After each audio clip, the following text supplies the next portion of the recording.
So I'll call the meeting to order at 6:12. Before we get started, I just want to add, under board management and governance, item C would be an update from the Labor Management Committee, giving us, they were going out to get some information and to kind of help us determine a charge for that group. So they're going to, I believe Krista has some information to share, and then we'll take action at the next meeting to officially give them a charge and get them working. But Krista will present an update. And everybody, let's see. Okay, Shauna was going to be our minute taker, but she's not going to be able to make it. She sent me a message, so we'll just kind of do the best we can. What's in there? All right. Is there any public comment? Okay, we'll move on. We're down to the consent agenda with one item, the minutes from the 8/22 meeting.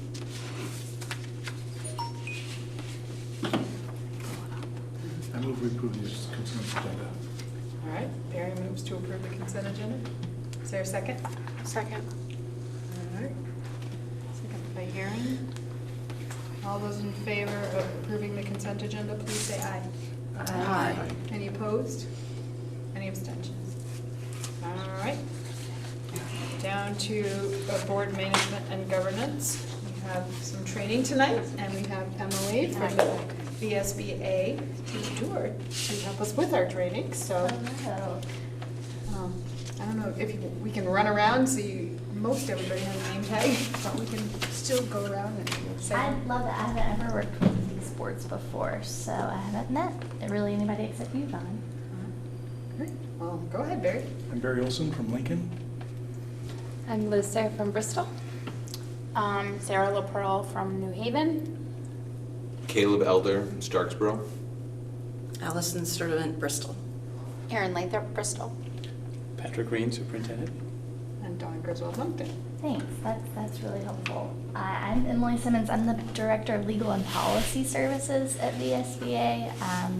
I was just looking around and realizing I didn't ask you to bring a projector, and I have slides. Okay, so I need to get hooked up to do that. And then I have about 30 slides. I have a lot of time on your agenda. Without everybody here, there won't be as much discussion as I anticipated, so I bet I'll be under budget for time if that's okay with you. That's fine, but I think people are going to keep trickling in, Okay, so yeah, it may, we'll catch them as they come in. I have my laptop and a dongle, Patrick. Okay, and this should be connected to the projector. I was looking for the remote. Yeah, apparently I emailed. So in the absence of the remote, we go with Lincoln. I use a meter stick. All right.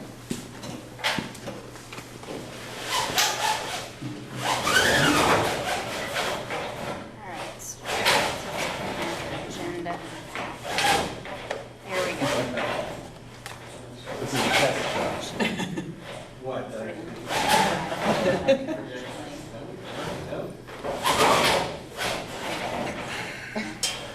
How do you do it? I love this. Oh, it's fine, it's just, these are the only two things on there. I didn't put them in. So community engagement, that's what the strings for, the tie it. so this one is, you know? Oh, yeah. The radius. I read that. He's probably never used the old shades that we used to have in the windows. I read it at home. Just don't let it slip out of your hand. 'Cause Is it? So if there's not a remote, I think the cord will just stretch. Yeah, sure. I can turn the lights off.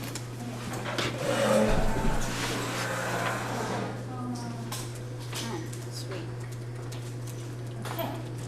You can leave. If I sit here, will that work for folks? It's a nice quiet room. I usually cannot be heard with my mouse voice.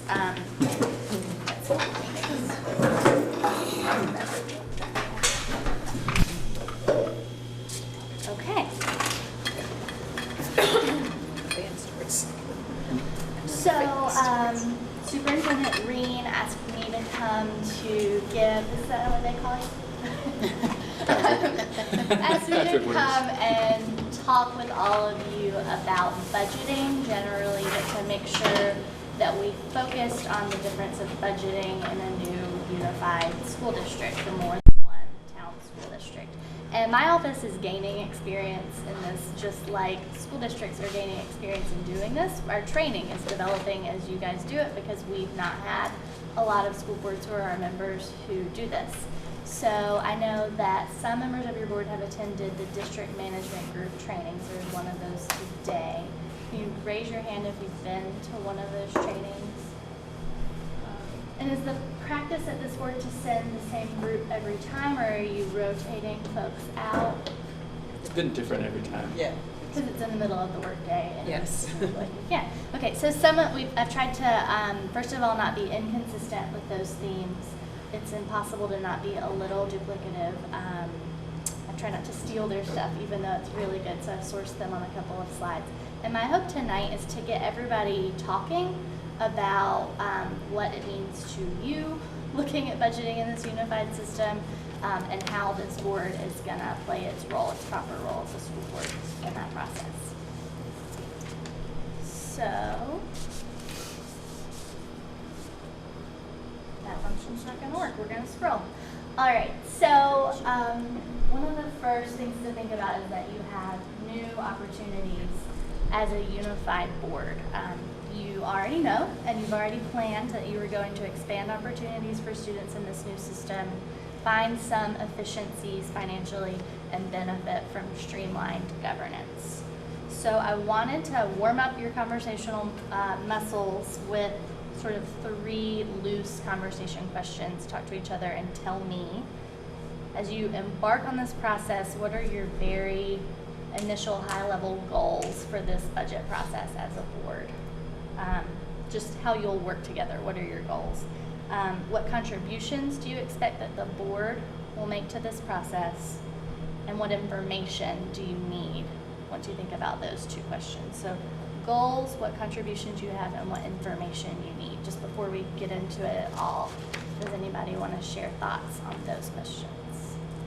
Yeah. Just thinking about my experience with budgeting in past school board and being a relatively new board member, I've just been through, I think, 2 budget cycles now with the old Starksboro board, and I just found that I always am hoping for not just ways to understand the budget ourselves, but ways to understand it in a way that's useful to then talk about it with our communities. So just sort of, I guess we talked a little bit about, and I know it's always really complicated with budgets, and with a unified district, I imagine aspects will be more complicated.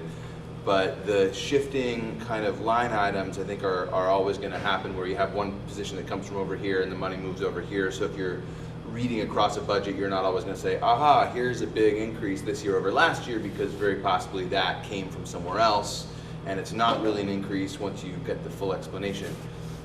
All that to say, I'm interested in just working with central office and Superintendent Reen to just sort of understand a framework for the budget that helps us understand what are the categories and buckets, to not have the finest tuned understanding, but to kind of see what are the big moving pieces, what are the trends, the kind of departmental trends and changes, so that if someone asks us in a meeting, we have at least a relatively cogent, big picture understanding. So that's something that is a goal of mine, to kind of have that, work towards that type of understanding. And obviously we're going to have to be able to get into the weeds sometimes, but I think that kind of budget narrative is something that maybe isn't always front and center, and I think is helpful for people, especially as we tackle a bigger budget. I have a clarifying question. You use the word budget narrative. Is that a term that has meaning here, or what do you mean by That's the just budget something I just narrative? said. What I mean by that is just to be able to say, here's the kind of story of how this budget compares to last budget. What are the sort of, because I know in the Robinson board last year, we had help from our principal, Adora, to kind of say, what are the real goals of the budget, and how does this year's budget approach some new goals compared to last year? And that was just something that we liked having at this town meeting kind of as a tool. And more of that kind of tool. It's just all that kind of communication element of it. I don't know if that clarifies it at all. Does anyone want to respond? I'm so sorry, I'm learning names. Oh, Caleb. I was going to guess Caleb, thank you. Does anybody want to respond to Caleb talking about big bucket items and also having a narrative idea of the story of the budget? Or your own goals, contributions, and needed information? I would like to see first, because I've been doing this practice at my office, so these would be like our goals, 3 of our goals that you have on the screen right now as far as, what we want to accomplish with unification. And so I would like to just be able to understand how the budget supports us achieving those goals. And I think that just goes to what Caleb said, an understanding so that, you can have an intelligent conversation about, well, actually, we are accomplishing what we've set out to, or here's what we intend to do to accomplish what we've set out to. Am I seeing thoughts over here? I think I'd like to be able to think about it as the big picture, but also be able to generally understand what's happening in the 6 different pieces that are making this up, plus the pre-K. But I want to be able to do this narrative into scale in some ways, or be able to answer questions about that. So you're imagining that there will be a budget story and then budget stories, like 6. Well, I don't, I guess, want to get into like way too much detail about here's what's happening in each individual school, but I think that transitional conversation, people are going to want to know that, and we need to be really careful about how we explain the budget process that happened from individual schools, because it is really different than what it's been when it's together. Okay, that's a good thing to think about. That everybody comes to the table who's been on a board before. Not everybody comes to the table with the practice of budgeting in their local situation last year and the years before. So our goal is community engagement. It seems like from the training so far, and this is a huge topic. This is a big deal. This is kind of seems like if this board is saying what we want, not how to do it, and does this board participate in the budget differently than they used to? Maybe people will expect that you can answer a certain question about Starkville Elementary, or are they getting the new gym mats or something? Like so I'm a fresh start on what our expectations are for what to do, but I do know that probably every time we have community engagement, people will ask questions and expect us to be able to respond with some information, helpful information. For my information, can you raise your hand if you are totally new? This is your first board. Okay. Hi, welcome. So excited to have new school board members. So I think this is great. This is what I wanted. We're going to cover a lot of those issues, or get to. I'm not going to be the expert and tell you. We're going to get deeper into some of those issues you raised as we keep going. So I'm going to move this on unless there's something else right now. Yeah. Well, I was just thinking that because this board is new and the existing boards, especially last year, there was a connection with the policy governance piece where we were connecting what we needed to our ends, and that's going to be another piece of information that we'll need, is showing how this budget is a product of what we saw in our ends monitoring, what we saw we needed, what we're good with, what we don't, how we connect. These are the ends, these are the goals that the community gave us a long time ago, and here's what we're doing to meet those, to continue to get closer and closer to those goals. And I just think the point you brought up is a really important one, and I think ties back to what some other folks are saying. Prior to getting out in the community and fielding a lot of questions about the budget, we ought to have a conversation here about to what extent should you all be expected to know the details? Like where's that line? If we can collectively agree on this is the line at which we stay above in terms of the big picture of the budget, to not get into, are we getting the mats at Robinson or not? So we all have that same expectation of ourselves and one another, and we know how to answer those kinds of questions that are sort of within the expectations, but we also know how to respond when somebody asks a question that goes into a level of detail that isn't expected of you to know, just to prepare you for those community conversations that you're going to have at Shaw's or at the Lincoln General Store or wherever you happen to interact with people on your regular basis. Yes. Allison. Thank you, Allison. To echo what Erin was saying about informing people what savings we're seeing in the budget because of the unification, I think we would need to extrapolate from our Act 46 study report the anticipated savings and say, this is what they were, this is what we've done, and did we meet those expectations? Because for everybody outside of the boards, it boils down to money. The budget narrative is a good thing to have, but for the majority of folks, it boils down to the money and how you're spending it. Does it make sense? And yes, we have to explain how it meets the ends and everything, but there was a lot of conversation about how much money we're going to save by unifying. And so I think we need to be good stewards of saying it's a good thing to do and show them. And if we don't, then we don't, but at least we're being transparent about it. Still got a burning thought, Taylor? No, I mean, I like what Don was saying, and I kind of feel like, as I was saying that the first thing I said, that idea of how some of the budget generally ties into the ongoing ends is just like a helpful anchor point for me, like just to start with also. But I also think that you get into the minutia and it's better left for parents to ask their principals or other people in their local buildings and not try to get that information from us. And I totally agree with Allison. It's about the money at the end of the day. It's just, and a lot of our conversations with the Act 46 study committee, there's not a ton of money we're anticipating saving right off the bat. Now there are efficiencies, there is money to be saved, but there's also increased opportunity and educational opportunity and greater equity for ends policies. And so just as long as we can kind of hit on that and stay at that level, I think it's really important, but not to get into the trap of like, oh shoot, there's not $500,000 in savings this year. Somehow this isn't a good effort. It's important to have the two. I think we have to be talking just about those means and promoting this, the school through the budget process. Always taking an opportunity to say, here's all the good stuff that we're paying for. Here's all the good stuff we're getting for our money, basically. Yes.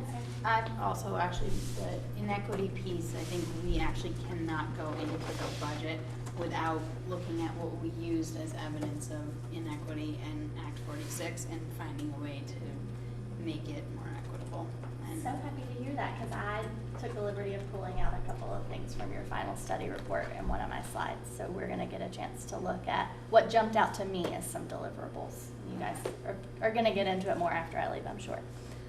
So I'm going to move us on to talk about just generally, this is not tailored to your school district, this is just generally when you unify a system, what opportunities can you expect? So pooling resources is one, really driving all your collective resources to your goals for student learning. So pooling all the things in this list, expertise, programs, technology, professional development time, and leadership time.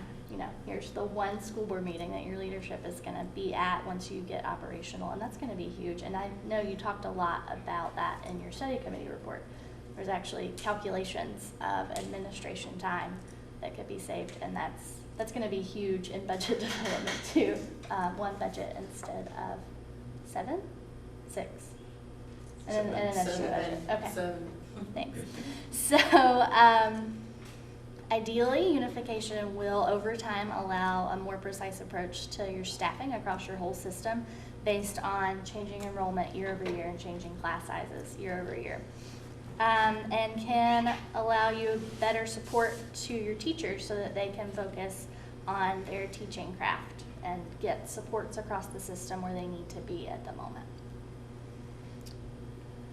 So to get there, to achieve some of those deliverables, it's important to remember that basically doing too much too fast can freak people out, is how I would sum this slide up. Focusing totally on your logistics and mechanics in the first year is good because you're excited to do that stuff, but you could miss some opportunities or experience implementation fatigue, moving too much too fast. So smarter approaches to develop right now while you're enthusiastic and it's fresh on your mind, some multi-year goals and plans that's bold but takes those in manageable bites over the years. So that would be, in a perfect world, what you would do and strive for.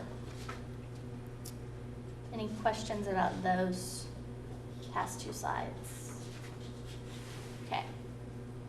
So a strategy to get you on that path is laid out here. So these big green squares would be your strategic steps. And then in green are just some examples. They wouldn't necessarily apply in every case to you guys. But if you plan, then communicate, share your expectations, get like a first year quick win, I know is what DMG talks about a lot, some things that are low hanging fruit that were identified probably in your study committee report as immediate savings, and then capitalize on all of that to long-term comprehensive planning for lasting change. So some of the examples here may apply and maybe not. I think they're all administration level examples of things that Patrick and the team might bring to you in this or future budgets for some of those operational efficiencies. So just to get your creative juices flowing about what you might be able to do one day. So there's a lot of text on this slide. I didn't get into all of it, but any questions here? All right. So important to keep in mind that roles and responsibilities are still very crucial, and it's great that you're a policy governance board, and so you have a very clear understanding and codification of those roles and responsibilities in your executive limitations. So clarity at this table about what level of budget detail is a board decision and administration decision is going to be important to have a common understanding before you get to, I don't know, January and things are stressful and you've got a ticking clock on when you're going to present your budget. Formalizing that decision-making authority will require some, maybe not hard conversations, just some important conversations, but prevents a potential leadership crisis or power struggle, which you guys would never have later in the process.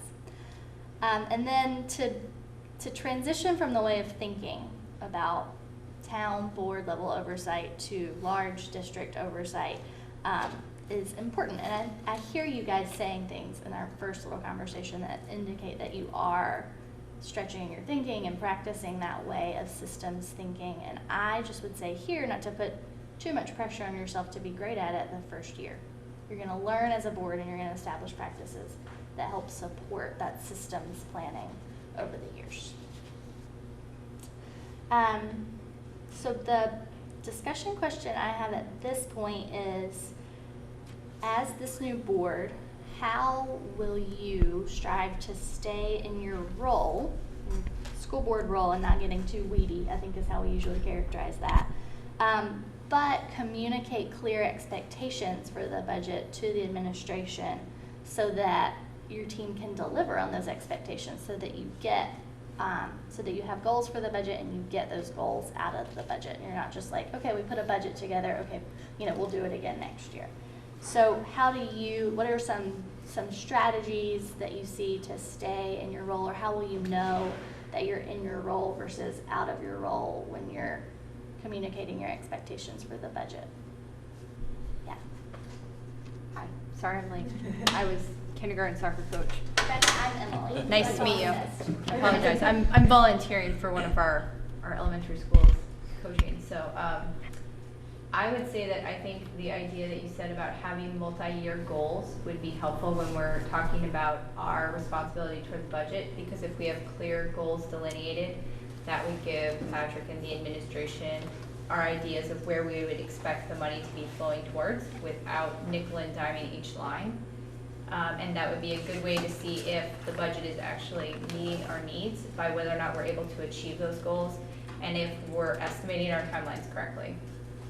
So that would be one way that I think we could do a good job. And the better I think our 1, 5, 10, 15-year plans are, the better I think Patrick could do to plan far enough out that we could actually save money for things or do other things like that. Yeah. Hi, I'm Krista. I was also a few minutes late. Krista. And to add to that, we're in the midst of a strategic planning process, and to me, that seems like that great multi-year planning process, and I hope there's that we get to make that connection between the goals and action items that are formed out of that group and what that looks like in the budget end.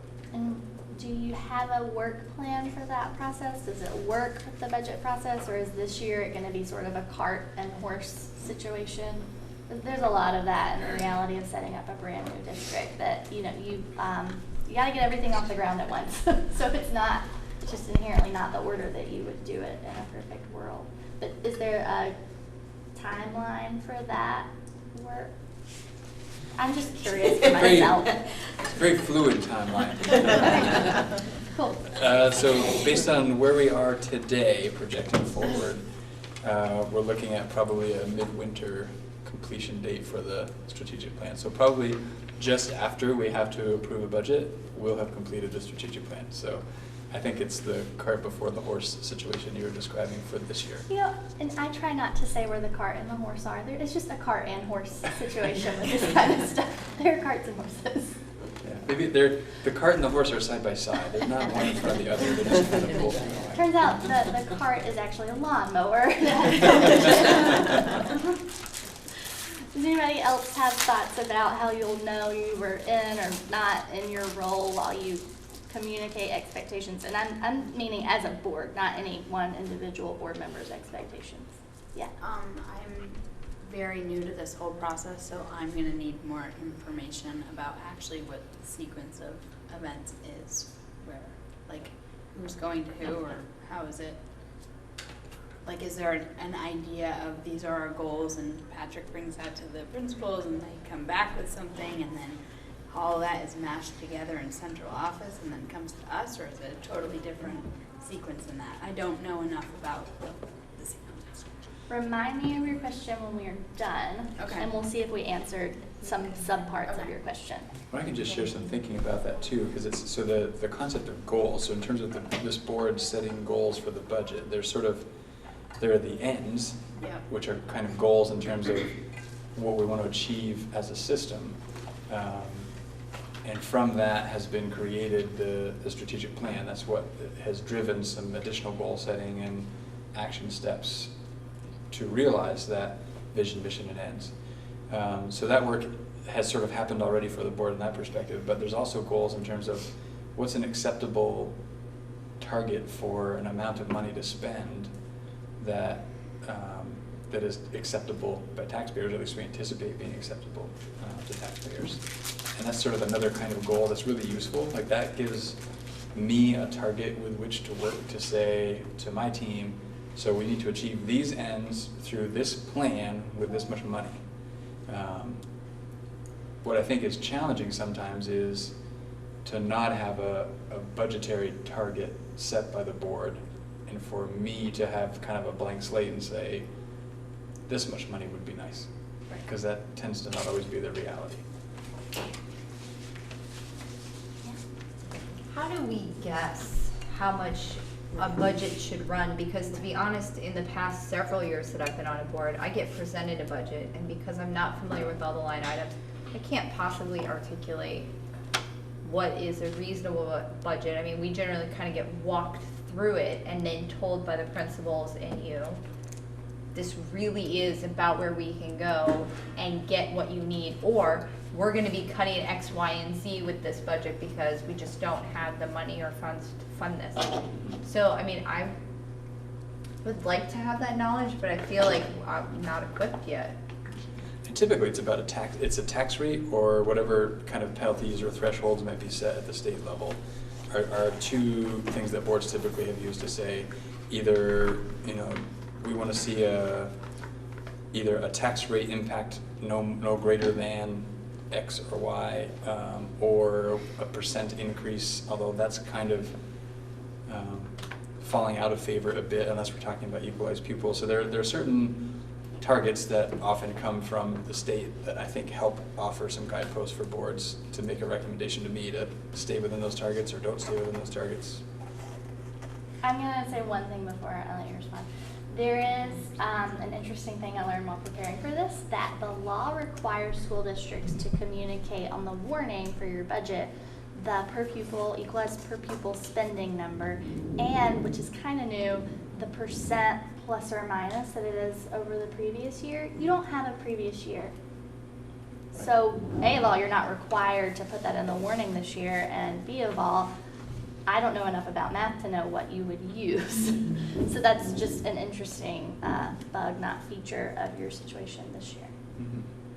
Do we anticipate, though, that the state is going to be able to provide us with an actual number as opposed to like was it last year where they gave us a number and then they adjusted it and there was a whole confusion about, because that to me is the hard part. So in my mind, Which we number would are be, you talking about? The equalized pupil number? yeah, there was an equalized pupil number, and there was a whole question about whether or not, certain small grants were actually going to be given and what level they were going to be given at. So we even couldn't anticipate what money we would be receiving in revenue from the state versus what we might have to actually add into our tax base. And it caused a lot of problems for you, but I'm just thinking if our goal is to communicate with the public about the state's expectations or limits, and then give you back feedback about what our expectations are based on those two things. It seems like if they can't give us numbers that we can rely upon, maybe that's not entirely a system we should be relying on either.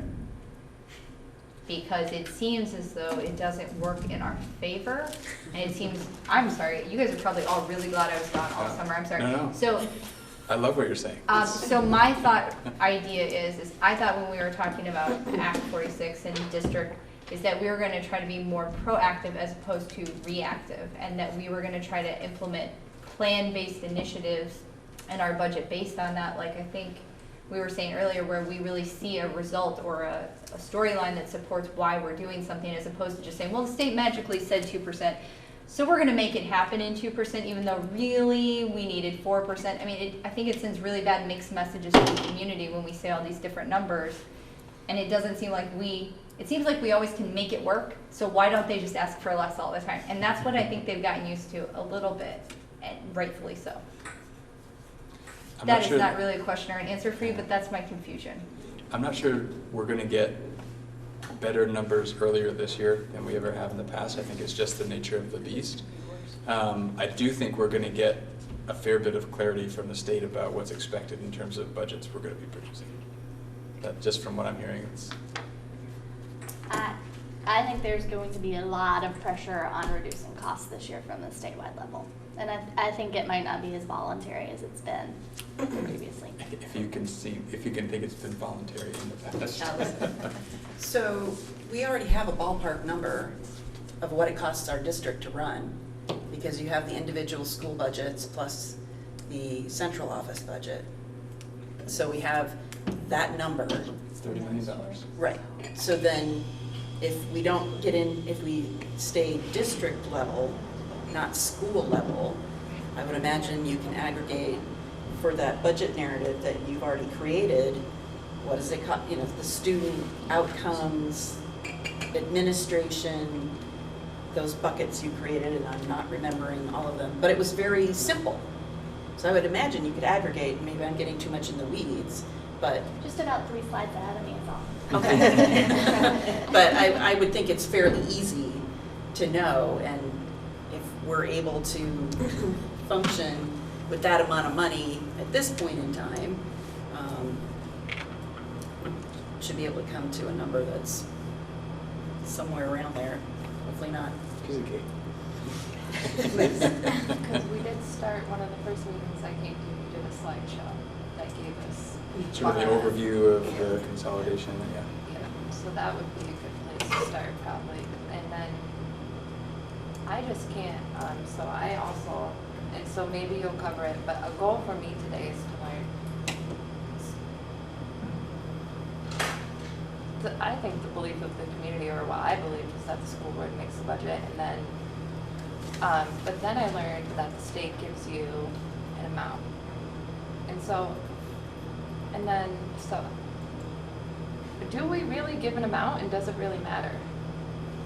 I mean, I don't. The answer is yes to all of your questions. That's the So, combination. yes, Okay. under current law, which I'm always worried will change, you get your fully funded budget that you ask for. So you pay a tax rate that is reflective of, locally you pay a tax rate that's reflective of where you compare an about average of the spending across the state. So folks that budget for a little more spending than is the mean or the average, pay higher tax rates because of that. But the system is truly statewide. So your dollars that you raise here don't stay here. They go to the state.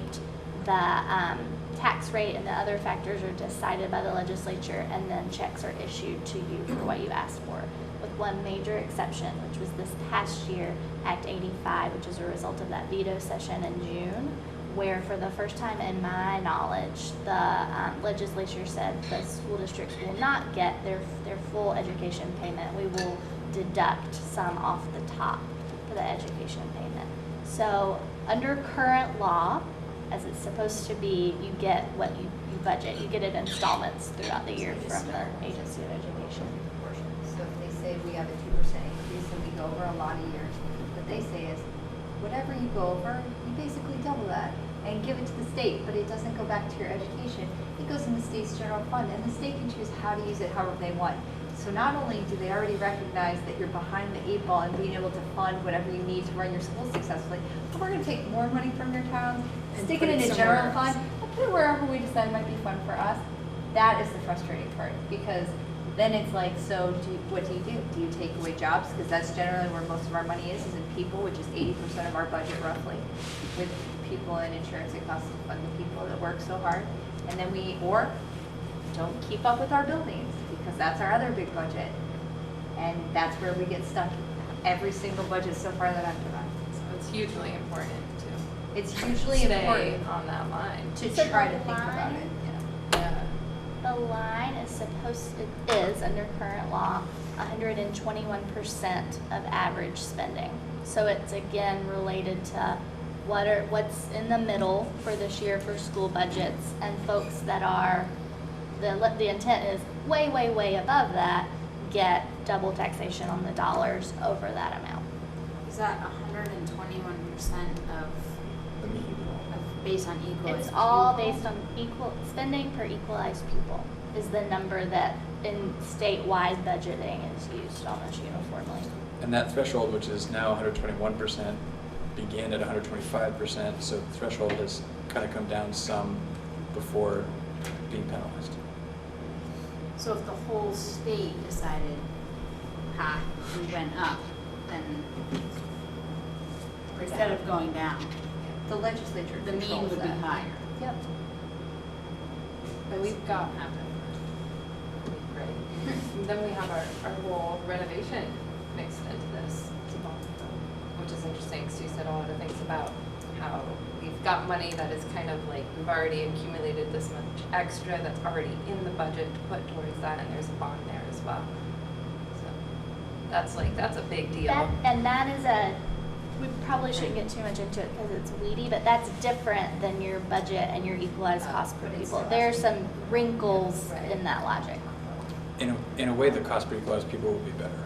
Right now, there's $1 million in for construction services, which counts against us for equalized pupils. If we do pass a bond and that $1 million moves out of construction services and goes to long-term debt, we can apply for a waiver, and that money for long-term debt won't count against us for the equalized pupil. Okay, so that will And be painful then. it doesn't count for excess spending, I don't believe. Right, for the excess spending, right? Yeah. Yes. So Emily, the holdback that you're talking about for this coming year, the law, that's because of the Clawback. health insurance, right? Okay. Yes. Clawback. Yep. It's really dumb to call it a clawback because you never had the money.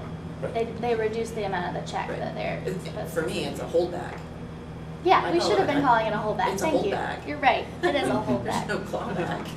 It's a negation of Act 60 and 68 as far as I'm concerned, but that's another issue. Okay, I'm gonna move us on because that was pretty detailed stuff. Okay, so here is the one VSBA articulation of the board's role in budgeting. So first of all, sort of establish a culture of care and concern with the financial resources of the district. And you alluded to that earlier when you said we're going to be good stewards of what we promised with Act 46. That's what that means to me, at least. Establish an expectation that in this district, taxpayers receive a really high return on their educational dollar investment. Give your administration very broad parameters, which you guys have just been talking about how that's difficult, but you'd like to do that for this budget.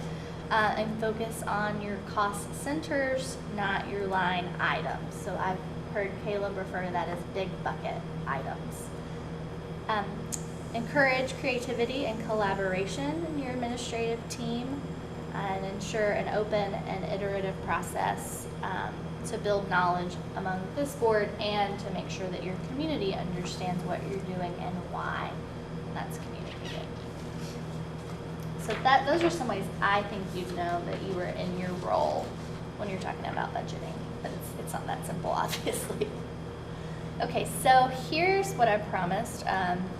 Patrick and Howard provided this to me. It is the supervisory union's current year budget broken down into just the biggest cost centers. So this text is very tiny.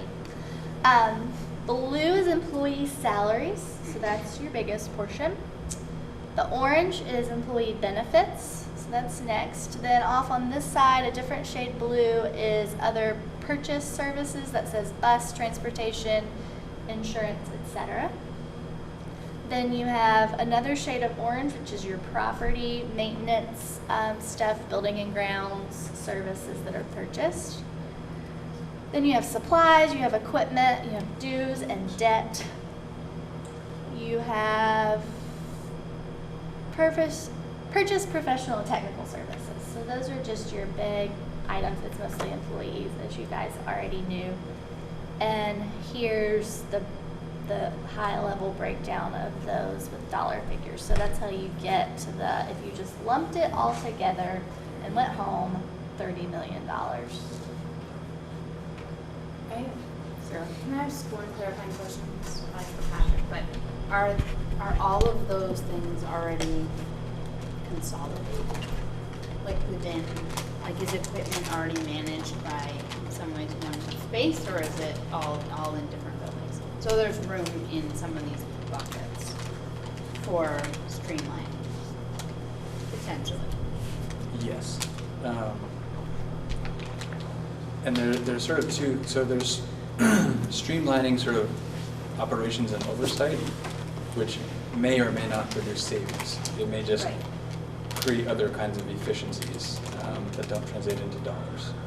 Like a simple thing though, like the paper is all purchased by one source and that. Right, so some of that's doesn't happening. happen. So we Okay. have some vendors that that all schools share. So we do a bid, and we have a bid that gets awarded, and everybody buys supplies from them. Right. Mostly that's just because kind of everybody's getting along. It doesn't have to happen that way. Whereas in a single district, it's more likely to happen. And that happens in some cases. In other cases, we're not quite as organized around those sorts of things. So are those the types of things that you're doing within central office now that we're going to have one district to do, or I'm just curious? Right now, my thinking is on bigger scale things, Right. even than where we're purchasing supplies from. Although that's a piece of it, and mostly because some of those smaller wins, we've done some of already. Right, yeah, I was just curious how far along that stuff was. So now it's looking for efficiencies in staffing and different way things we can do creatively to meet needs and meet the goals of the end, and do it efficiently with the staffing we have. And that's the kind of stuff that you're gonna have your hands full of, and talking about paper is gonna be hopefully like, oh, no time to talk about paper, we're talking about, these, these bucket items. So, yeah. Another helpful diagram is to ask these questions. How are resources moving and allocated system-wide? Are there opportunities to increase equity in the way resources are distributed?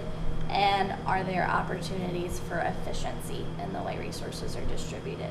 So here are just some examples. These are not hard and fast below, but understanding large cost centers might be one. So Sarah, I'm gonna pick on you a little bit only because you seem like you can handle it. So instead of asking, okay, is like paper unified, you could ask questions more like, well, is central office as tight as it can get? You know, or are you expecting something to come out of that cost center this year? So the curiosity is good, but just reminding yourself that there's a lot higher level to it than that is going to be something I think you'll do a lot of reminding yourself. So these 3 questions might be, if you find yourself sitting in one of your budget sessions and wondering, how am I engaged in this? Do I need to ask a question? This would be a good cheat sheet for good board member questions to ask. I think Dawn is calling on people at this point. Rebecca. Hi, Dawn. Patrick. Strategically, how are you in the big picture identifying these ideas of where the opportunities to increase equity and things like that are going? Do we have some type of outline of like how to make sure, I know paper may not be important now, but the idea that in the grand scheme of unification district, whatever, we would address all the areas. And I don't necessarily care when you address them. I was just wondering if you actually had a plan in place on how we make sure we do get to all the areas and that we've looked at it from a high enough level to see maybe the best ways, not to save a lot of money. I don't think Act 46 ever thought we were going to save tons of money, but to really increase, not that everyone has the exact same thing, but that level that we wanted to raise the bar on for all of our schools and to get that kind of return that we would like the community to see where we become, you know, a superstar in Vermont for education. So we talked some about that today, actually. As Emily mentioned, today was a district management group meeting. So several members of the admin team and I were at this training for 3/4 of the day. The focus is on roles and responsibilities, so who makes what decisions as we become a single district and we look for opportunities for improving equity. So understanding that's really important, and then understanding that there's a lot of layers to making those decisions and thinking about how that might affect schools. And really it's collectively the administrative team needs to have conversations about how do we define equity. There's lots of different ways you can think about equity and what it means to have equitable experiences and outcomes for kids, as well as equitable inputs sort of into the systems to get those outcomes. And we have to have those conversations so that we all understand the same definition of equity and then get a sense of where are we now relative to that definition or those definitions of equity, and how do we get from where we are to where we want to be, and how much of that do we achieve in year 1 or 2 or 3, recognizing it's probably a multi-year process. So is it too much in the weeds for like the school board members to be involved in defining equity?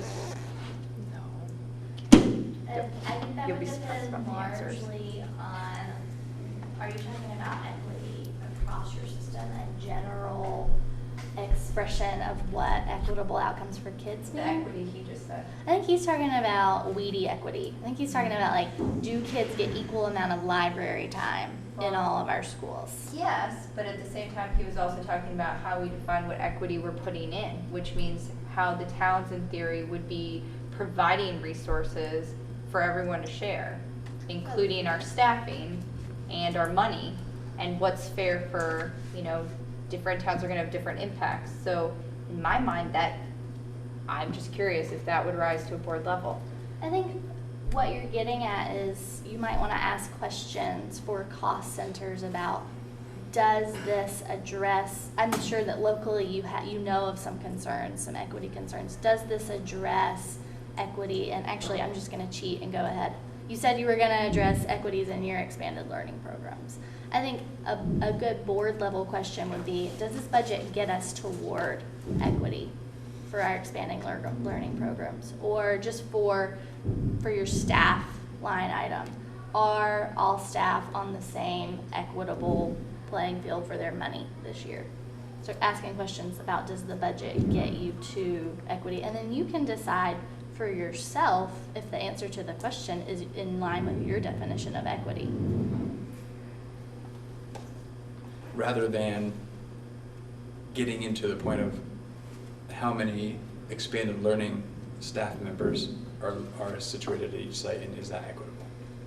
Yeah, That I don't gets wanna to take the that weeds number. level. I'm just thinking that when I think about our ends and how we define those, we did help define like thoughts, and when we were talking about like executive limitations, we kind of helped define what we meant by some of those things. Equity is a big word. Mm-hmm. And to be honest, when I think about things that the community might have a lot to say about, I find that a lot of members in our community confuse equity with equality and everything being exactly the same for each student or each school, which is, I am guessing, not what you mean. Definitely not. And I was just wondering, as a board, if we needed to have that discussion, because maybe that's a message that needs to go out to the community, if that's gonna be part of the message that we're gonna be using in our budgeting when we're talking about all this equity. So does anybody else want to respond to Rebecca with their thoughts about like what is the board's role in defining equity in any way that you're thinking about it? Well, I'm just thinking that there may, and I can't quite wrap my head around what the approach would be, but there may be a community piece that could provide us with some information when we're looking at things, rather than it being, yeah, I think this is what my community defines as, or, you know, looks at when they're looking at equity. Maybe it's a conversation with the community about what they see. That, I could see that being our role, to understand the community's view or the community's definition of it. But I can't quite wrap my head, it's like, I need a little more time to think about how you would not open the door for those kind of conversations between the confusion of equity and equality, those two terms. So but I would think that there would be some piece of a community conversation that could provide the board with some information that wouldn't get us down deep into the little lines. And Katrina looks like she has. Well, I do believe there are community members that sit on the action team called Equity for the strategic plan work. I know it's a cart or a horse, but that work is being done and with that group currently, which is, I think, very helpful and could be a place for the board to tap into. Liz, did you have? Yeah, I was thinking on the next slide, I saw equity there in the last bullet. Nope, that wasn't. Allow enrollment changes. To me, equity looks like that, and that's a board thing. Okay, so how about I Go through that, like there are pieces of equity. I mean, every school could be completely different with nothing the same at all, but like if this school is really accessible or has great technology programs or has sign language, and I'd be like, hey, I love that school. So like equity doesn't look the same at all. I don't think equity means everything being the same. We don't have that in our homes. For equity among children, everybody likes something different and flourishes in a different environment. So a huge piece of equity to me, and I think the community would reflect that they all want different things. And so just having access to different things. So the board would be a piece of that, I would think. I can give an example of how this happens at our town meeting every year for Lincoln, is that a lot of times some of the smaller elementary schools prior to unification, when we've had unification of transportation or unification of technology or things, feel like they bear a high burden and get little return for their specific community. And one of the major concerns of all of our towns, I think, when we were moving toward a district, was that we not lose our ability to advocate to make sure that each town still maintains at a high level or gets better. And so I can see that when we transition or we talk about costs or how the budget's going to increase or what school is going to get what, that a big feeling of inequity is going to come up with some towns feeling like they're not seeing a significant increase in what they had hoped to achieve in their school, or that their school's not getting anything particularly more exciting, or maybe their favorite teachers are being moved in an area that they don't feel helps their children as much. And so I personally think, based on what I've seen in some of the other towns prior to this, that this is going to come up big time with our budget. And they're going to say, you want me to pay how much more money? And all I'm seeing from the Moncton school is that you're going to take my favorite special education assistants out because they're more needed in Bristol, and I'm not seeing any increase in PE over here. And yeah, I, as the board member, do not want to make those decisions. But I do feel like we're going to have to address them in the budget, because every year we have to, we've had to explain in Lincoln how equity does not require Lincoln to use all of their same resources every year that Bristol does if we don't have the same need. We talked about that whole idea of like buying insurance kind of for when you do have an outlier year for like special needs or something. But if we don't have a good grasp about what equity means or how we're defining equity or talking to the community about equity, I think that it's going to be harder to make some of those schools feel like they're getting anything from this transition. Again, you guys were also happy when I was missing some of the meetings, sorry. That was a good point. Yeah, it's really, so if you're gonna take and you wanna be able to have the same resources at each school, I mean, that's the opposite of saving money. And I guess for me, the greatest challenge with that is that's still sticking in the mindset of us Lincoln folks or us Moncton folks are only looking out for our Lincoln school or our Moncton school, and we have to sort of shift that perspective a little different, because I think we've redefined what our kids and our school is. I think that's a great narrative discussion to have, but if we're not prepared to have it, Right. Because I personally feel that the reason why we have so much trouble with this bond vote for Mount Abe is that the communities have not attached as much to the idea of this being our resource as they have to their elementary schools. And if we can get that feeling, then I think that we'll be far more successful when we ask for things for this school where all of our children go. But it is odd that we get so much support at each individual elementary school level. Those same kids go to this school, and when they get here, it's like a black hole and nobody wants to commit to it. And that to me suggests that we don't have a good narrative yet that's connecting with our communities to explain it.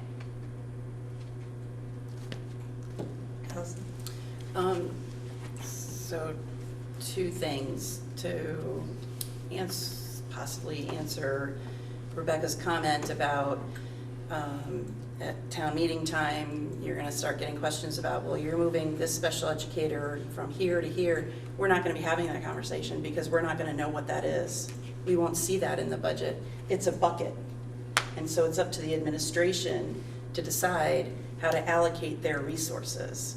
And then it's our role to ensure that the outcomes we want to see for our students based on the ends are being met. And then how they decide to put, where they decide to put teachers is up to them. And for me, addressing inequities, we were doing this in the Act 46 study where we were looking at who has music, who has unified arts, who has wellness and PE, who doesn't. Is that something that we value as a district? Well, if a school doesn't have it, then we need to work toward providing that. It's not necessarily the same amount of minutes per day for every school, but it's to provide something that we view as essential and important for our district to provide to make sure that we have that going in that direction. And I think like offering Chinese or something like that, that can be handled through the expanded learning programs. And every school's going to be unique in terms of what they come up with because of the interests of their students. I know what Bristol's looks like, I know what it looks like in the summer, but it looks different than Moncton's and Starksboro. a little bit. I think there's an overarch, or an umbrella that covers everything, but they have different things based on who can volunteer as well. So I'm seeing it as a much higher level, making sure that there are programs that are equitable if we deem them important, that each school gets to see. And we won't know where teachers are being moved. We won't hear about that. And yet surprisingly, every year we have supposedly. I know they're not supposed to know, Allison. So back to you, Emily. Yeah, exactly. I was just thinking, you probably will hear about the teachers who are unhappy that they were moved, if that's something that you do down the road. So you might remember this conversation when that comes up and say, you know, or the conversation that you'll have one day about what you want for your kids. We decided to go down this path. There's pros and cons to every decision. So I hope that you set a path when there will be people who disagree with it. When they come to you with their disagreements, you'll remember why you made the decision in the first place. I think that is being a school board member, honestly. It's the role that only you can fill. Well, I think along the lines of being a school board member, Val Gardner at our training on August 22nd said something that has stuck with me that I think is important as you're fielding questions and having to make important decisions. And she said, as an elected member to a school board, you're elected by your communities to represent the best interest of the school. And now, how we've historically defined school is that building that's in the town where I live. Now school is all of the buildings in the 5 towns, so there's a redefinition there. But you have to make decisions that are in the best interest of the school, which sometimes are different than what the will of the community might be. So just because a community wants a decision to go a certain way, if you as a member of this board, with the information you have, which is different than the information that community members have, feels that's not what's in the best interest of the school, you, in a way, have to make a decision that goes against what your electorate wants. Tough spot to be in, but that's the job of a school board member. And the only thing I can say to make you feel better is, over the years, and it won't be you on the board forever, but it should all come out in the wash. You should make Bristol unhappy 1 year, Lincoln unhappy 1 year, Starksboro unhappy 1 year, around and around and around until Bristol gets unhappy again. Emily, they're all unhappy every year, so you Well, don't then have it to already comes out It's of the wash. We are already equal working. opportunity unhappy. Your job is done. I need to say no more. But Okay. if the kids are getting educated and doing well, and we're getting good results from the kids, that's what everybody wants. So we do all win if we focus on them meeting those ends policies. So if we're getting there, then we're I should have brought my gold stars. Right. That's a really good thing to say, yeah. And I that's should buy some gold stars. And simple as it is, and recognize it's more complex than this, but the reality is that's where the line is drawn. Board works with ends, and you hire me and the 350 employees in our district to work through the means to achieve those ends.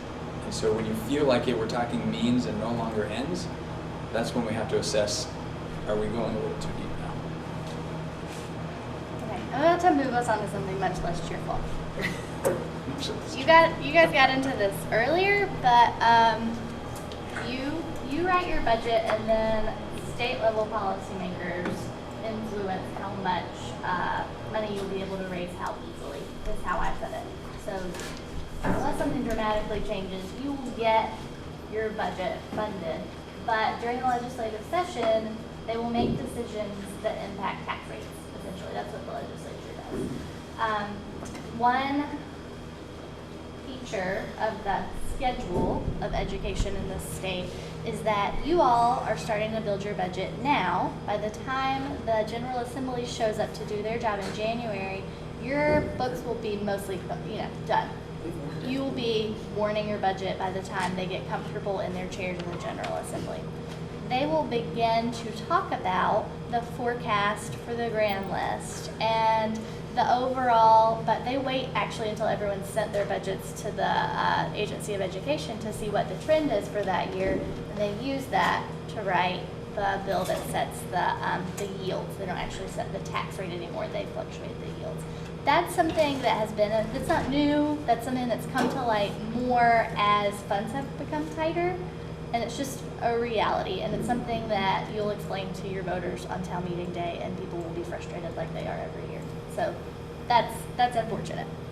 This year, we have a second unfortunate situation, which is that due to the state budget and funds that were used, there is what I like to call a $50 million structural deficit in the education fund this year.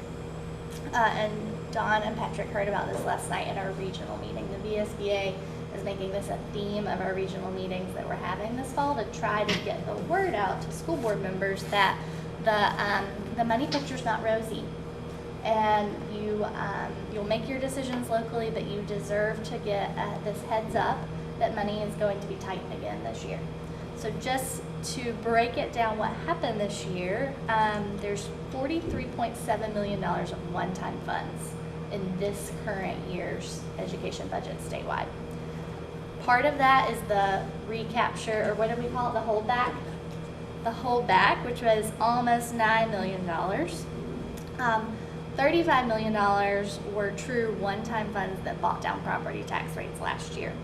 So it was $27.4 million that was just surplus. It was an overestimation of how much special education would cost statewide. And the Agency of Education has assured us that they are good at that calculation now, and there won't be an overestimation next year. So this is a one-time trick that they've pulled. And then in addition to that, the General Assembly decided to use $7.8 million from the Education Fund reserves. And that's a less common move. So the reserves can be, and you have reserve policies locally probably. My job, my nonprofit, has a reserves policy. The reserves policy for the state is that they can be between 5% at the high end and 3.5% at the low end. Statutorily, they'll be in big trouble. I don't even know what happens if they go below 3.5%. Right now, we're sitting at 3.6% with the money in the reserves. So, in addition to a lot of other things happening, the rates and the yields that get recommended to kick off the legislative session, the tax department does that. The folks at the tax department are required by law to recommend yields and rates that fill the reserves to 5%. So a lot of money is going to go right up out of taxpayer pockets or your budget leeway, whichever way you want to look at it, just to get the reserves back. Now the General Assembly does not have to go with that recommendation, but that number is going to get announced in a letter that comes out December 1st. And that December 1st letter is the first indication that school boards get that they can rely on of how expensive education dollars are going to be that year.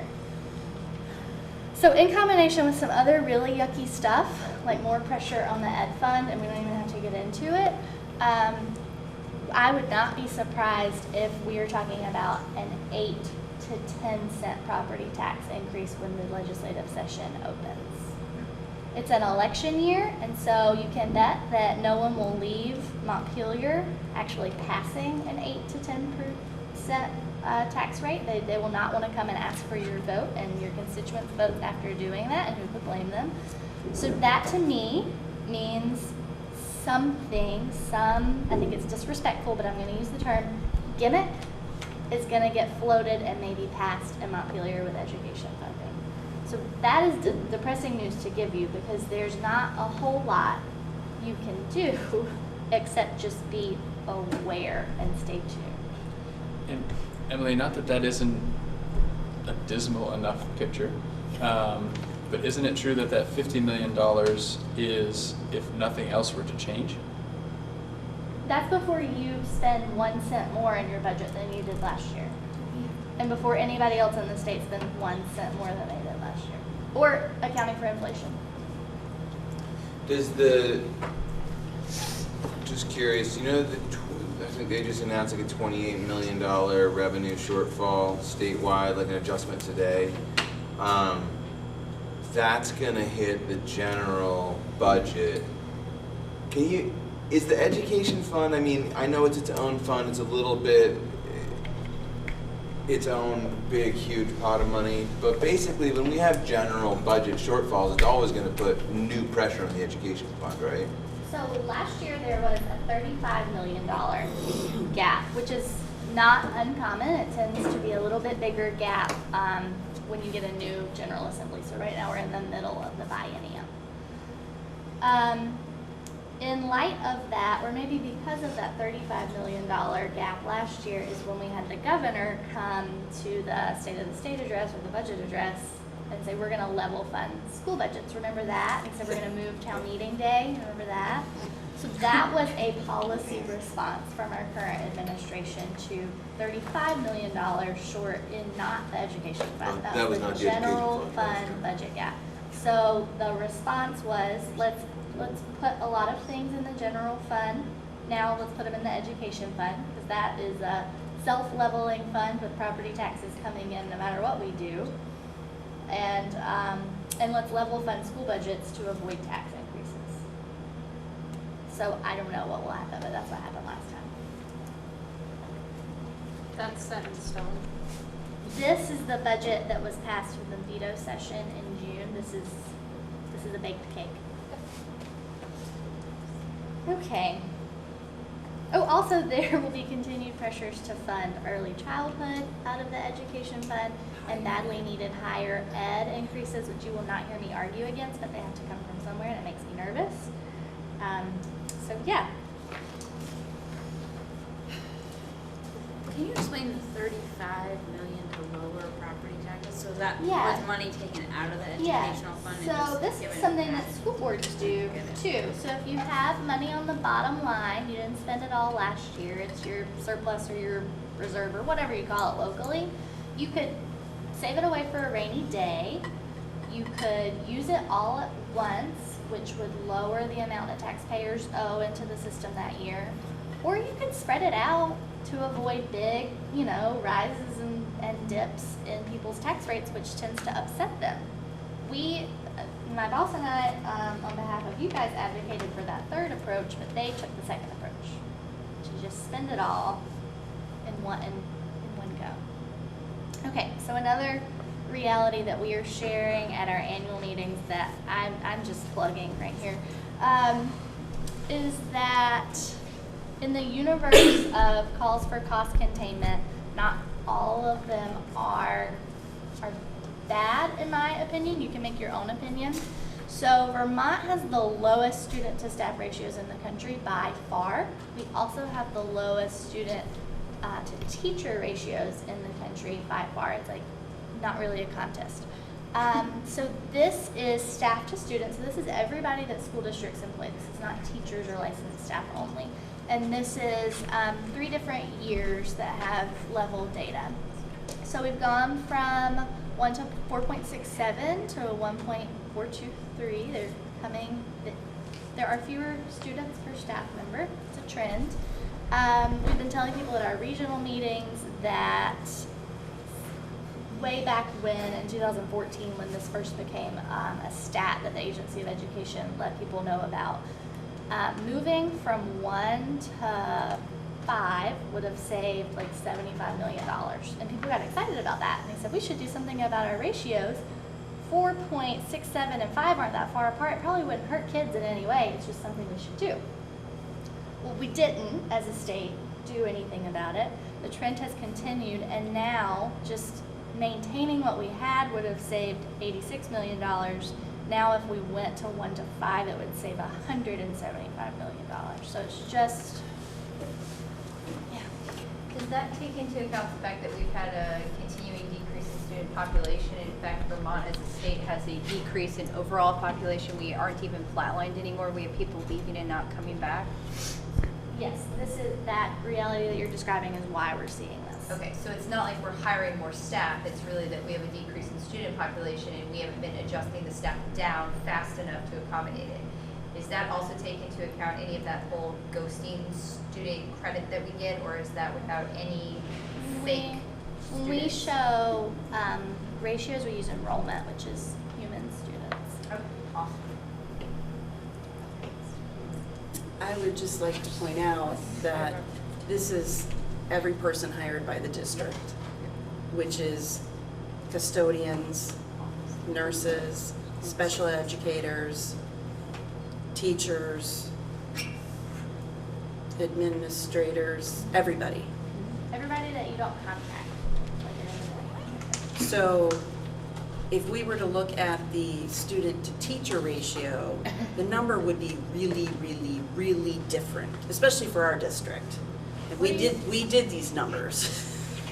So people have to remember, this is not student-to-teacher ratio. This is student to people in the building and in the district. So to say you should go from 1 to 4.6 to 1 to 1.5 or 1 to 5, what does that mean? Who do you move? What? And what I was going to say is, this includes special educators. And we have seen a massive increase in the need to hire special educators for a variety of reasons. Social services budgets have been cut, decimated, so the services have moved to the school. We don't get any money from the state to handle that other than through special education. So this is misleading. It's not intended to be misleading, it's intended to raise the kind of points that you're raising. Everybody at the regional meetings is saying the stuff that you're saying. Nobody has been cheering this statistic being brought up. It's a reality. Averages are hard. Averages have a lot of realities like you just listed baked into them. So if we have, it doesn't mean it can't be addressed though. So I'm happy to share that my child has a one-on-one, and if he perhaps as a consolidated union, he could share it with somebody else that maybe had a similar need. I mean, I just think that there are things that can be done, and it's not just like a impossible task. I think it can be taken on, and needs can be addressed, and money can be saved. I don't think that's like I think it's a task worth reaching for. Like that's a goal worth going for. That's why I would characterize it as something to have in the back of your mind anytime you're making budget decisions or any kind of decision. I don't know who goes first. Oh, I don't care. Go ahead. I always like what you have to say. You might even steal my stuff. Well, I think I was just going to say that the special education funding is just an example as we continue to do our budget developments, that the way we're doing special education is relatively new even before consolidation, and it hasn't been, it was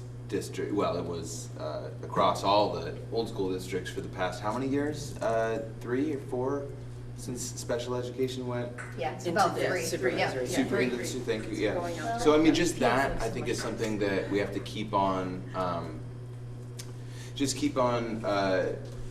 bringing our attention to in our budget development process, just kind of like that category, and how, the district is unified, but this has been unified for a little while, so it's actually a little bit ahead of our unification schedule, and so we are getting a little bit more data about that, and about IT, and about transportation, and the things that kind of went ahead of our consolidation. I just think in our budget development, I hope to see that, maybe we can start to, I don't know what there is to sort of say there, but it's obviously a huge part of the budget, and just because it is a little ahead of our general consolidation, I think it's important to,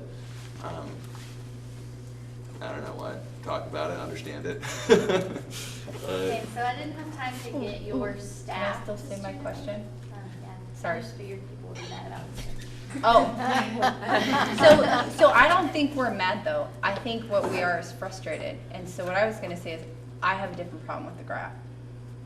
No, I don't care which graph it is. I have a problem with both of them, so you can just say whatever. And it's not because your numbers bother me or that the information is incorrect. It's absolutely correct. What you're providing us is correct. But the problem for me is that the focus is incorrect, or it's lacking information that needs to be included, I think, in this discussion, because we are ends people and not means people. And so the problem here is I don't care what the ratios are. I want to know how well my kids are doing in relationship to all the other kids nationally and internationally. And I can say that regardless of the ratio there, I haven't heard stellar examples from enough of our schools across the state, much less our current district, to show based on our, not just testing, but in general, that we're showing enough about how those ratios are either providing excellence, competitive to other places, or securing our students for being so successful for what they want to go do. And that's my problem with the graph, because I don't care if I have 10 students in a classroom or 20. If the kids can't meet the need or the basic level of education required to go to UVM when they graduate here, I have a problem, because we just wasted my money, in my mind, because that's our state school or a state school, and we should be able to meet that level. Better yet, if we have these amazing ratios compared to the rest of the nation, I would like to know why everyone is not flocking here to send their kids to school here. And if we can't answer that question, then I would say we don't have a really good idea of what even our problem is to begin with. So I always, like Allison, think that we need to be very careful when we talk to the community about how we frame these numbers, because people get confused really easily not having all of our knowledge and training. But more importantly is the outcomes. We don't monitor them, just like with special ed.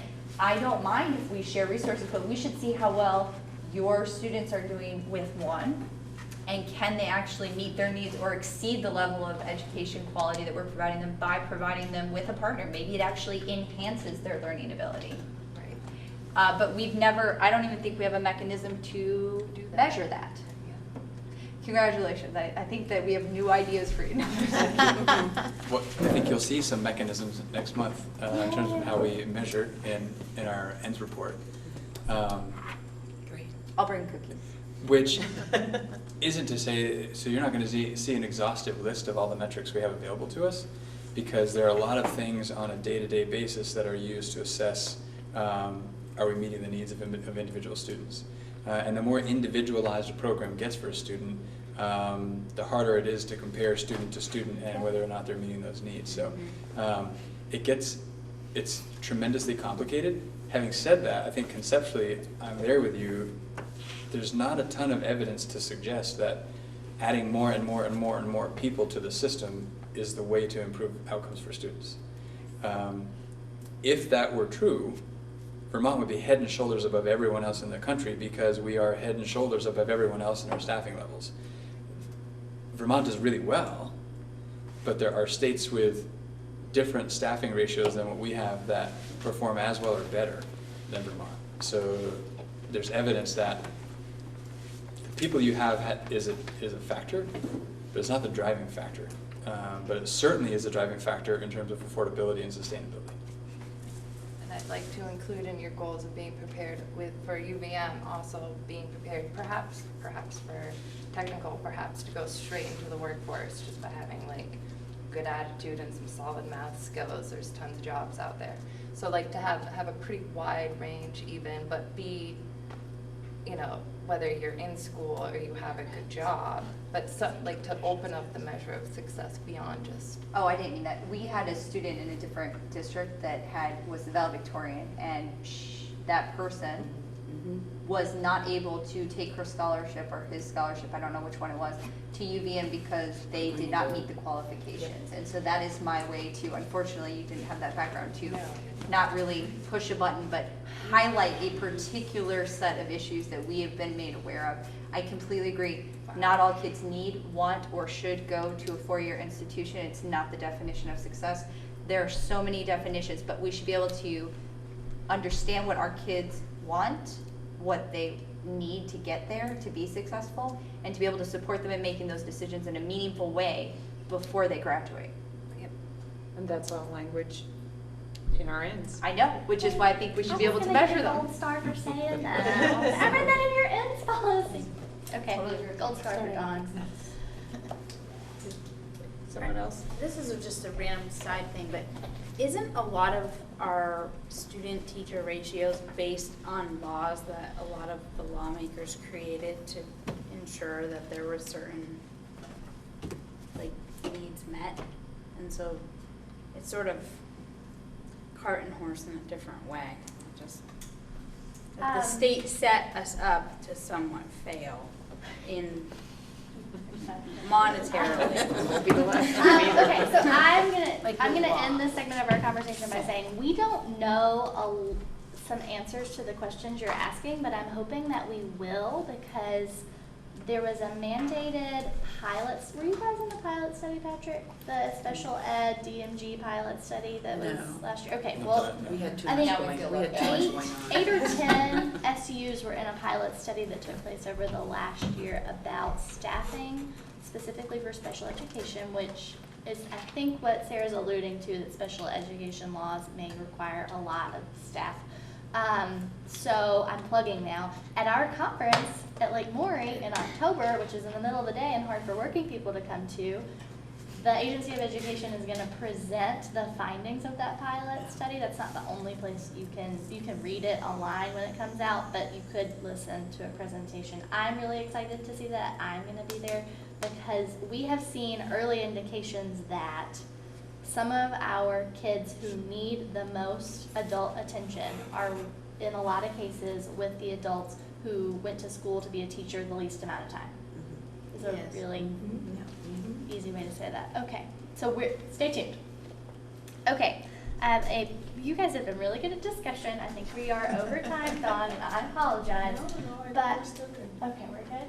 So this is what I was hoping would be a global discussion. I was trying to tie together what I anticipated would be some themes here. Good. So I think all school boards, and especially school boards that have done Act 46 work, and I include you guys, have a commitment to quality and equity.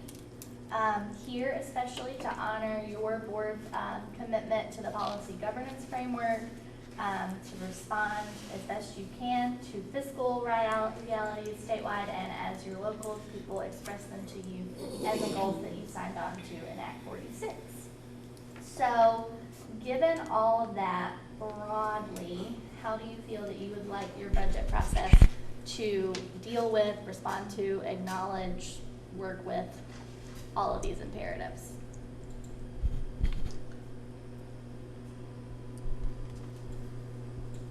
Thank you, Krista. Two things I was thinking of. One, being able to count on central office to give us the most current information that's coming out of the legislature, so we know what the realities are outside of what's happening here. I think is really important. And then also there was a slide a few back that was talking about some questions that would come out of our final study that we might apply to this first budget, in terms of knowing whether, yes, right.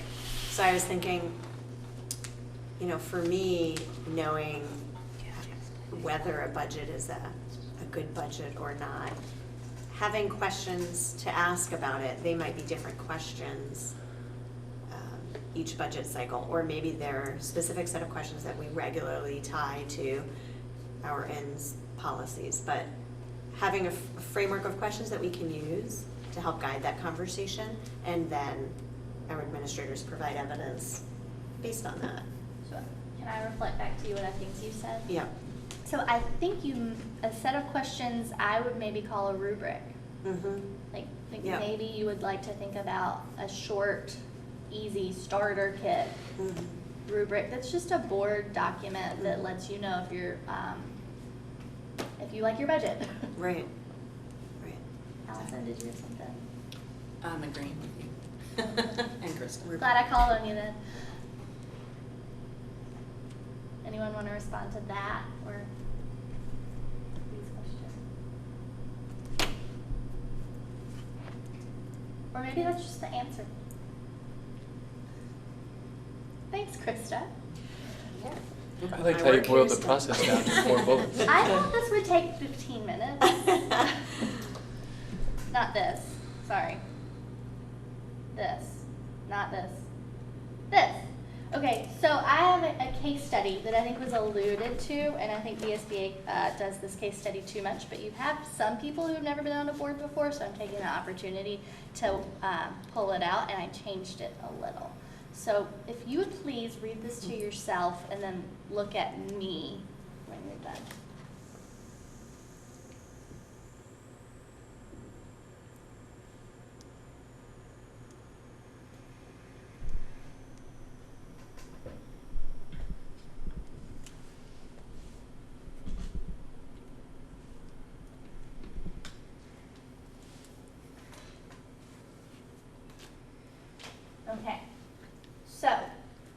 This soccer situation, what is the first concern that this question raises for you? Weeds.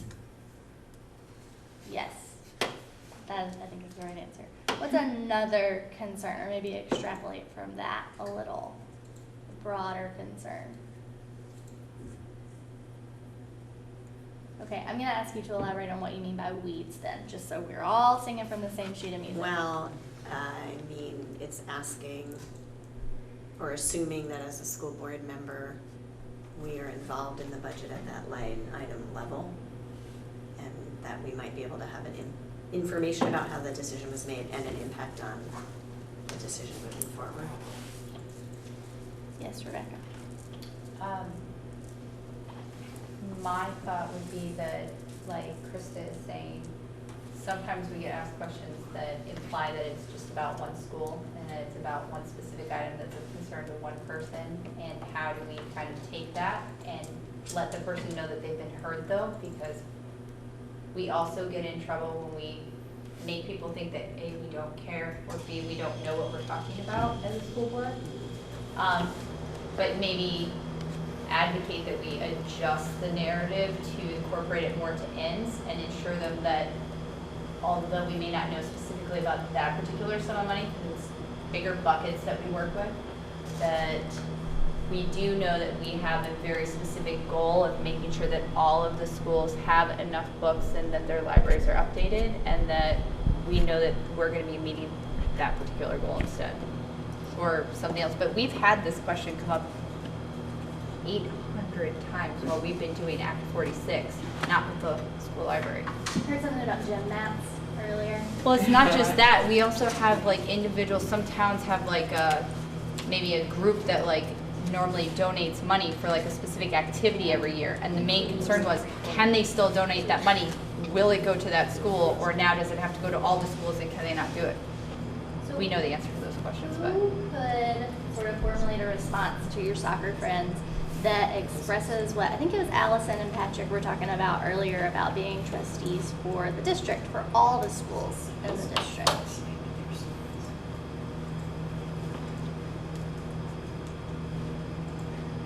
Sarah, what would you say? Oh, I don't want to answer. I was thinking Okay, that, sorry. Mary, what would you say? You haven't answered any questions this whole time. He has to remain, we communicate via ESP. He's my That dad. violates open meeting law, so stop it. It's nepotism. I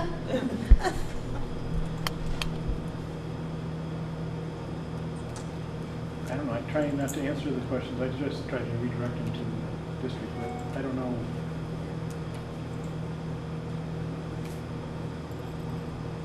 People don't usually ask me questions because that's what I do. Bravo. I'm really excited that you're concerned about our ability to make sure that our kids have new books. As a district, we're really working hard to make sure that all of the schools have a lot of books. And if we do know the answer, I mean, I imagine I would actually know the answer to this. So I might say, you know, that particular sum of money is still dedicated to this particular town, but more importantly, I'd like to tell you about how we're making sure that we're funding all the towns. So no matter where your kid goes or when they move up to middle school, they're gonna have an opportunity to use the same types of resources whichever school they happen to be in. Or if you have to move to Moncton because your job changes, I can guarantee that your kid's going to have a very equitable education opportunity with that library too. We're not gonna wanna have that conversation though. So I want to pick on one thing that you said. You probably would know the answer to the question because you pay really good attention. But do you think, does anybody, this is not just for Rebecca, think there's value in not answering the question even if you know about the library fund? Allison, what do you think the value is in, not that exact, but a response that does not go there into the weeds with that person? For me, the value in not answering that specific question is that it's a question of equitable access to the board. So these parents are coming to me because our kids happen to play soccer together. What about the parents whose kids don't play soccer with me, or they don't do something with another board member? They don't have that opportunity to come to a board member or think that they can do that. But also, for me, I probably would just say, thank you for your concern. I will pass that on to the board chair and the superintendent, and you can get in touch with them if you'd like, because I don't want to give somebody an answer that comes out of my head at that moment in time, because I shouldn't be speaking for the whole board. And they could take, it's very easy for people to take something out of context and say, you know what, your board member told me this, and this, and so I just don't like getting involved in those kinds of things. So I just say I will give it to the board chair and the superintendent. I was just gonna say that I think that, I don't know, from the training we got earlier this year, I feel like we don't get to make like individual, like it's not about us individually and what our opinions are, it's about the decision of the board. And I would suggest, you know, where I appreciate where you're coming from, but if this is something you want to advocate for, come to a school board meeting and, you know, present your ideas, and we'd be glad to hear what you have to say. But I feel like it's important to not take that on as yourself as an individual, because we're supposed to be operating as a board and not as individuals out in the community. Do you want to respond to that? Well, What's the thing you were going to say before? No, I mean, and I hate to be the bad guy, but theoretically, I'm fine with the idea that that would be how it works. But in reality, part of our concern of all of our communities was that they were going to lose touch with the ability to reach out, talk to their boards. And part of our job as board members is to communicate with our constituents, our communities, whoever that happens to be. And although everyone might not feel like they have equal access to us, I have never turned away any person who has approached me to talk to me about something concerning the board. And if I don't have an answer, I'm never afraid to say, you know, that's a great question. I really don't know the answer to that off the top of my head. Let me get back to you, because a lot of people can't make it to these meetings. You know, these are hard for us to do. To get people on the board, we have to twist our arms because it is difficult to make time. And the idea that we insist that they come here to get an answer, or that we can only give answers to the superintendent or even the board chair, is what people hate about when we were doing budgets, and they felt like we were being controlled, if you will, or given information and we were literally just mouthpieces. And so I think it's a fine balance, and I'm not saying that I'm right exactly on how to answer it, but I do think we have to be really careful, because if we alienate people from feeling like they're part of a process, or that they have access to us in a real and meaningful way to them, then I think we have proven them right about everything that they were afraid of with us transitioning to a district, or that's how I think they would feel, a lot of them.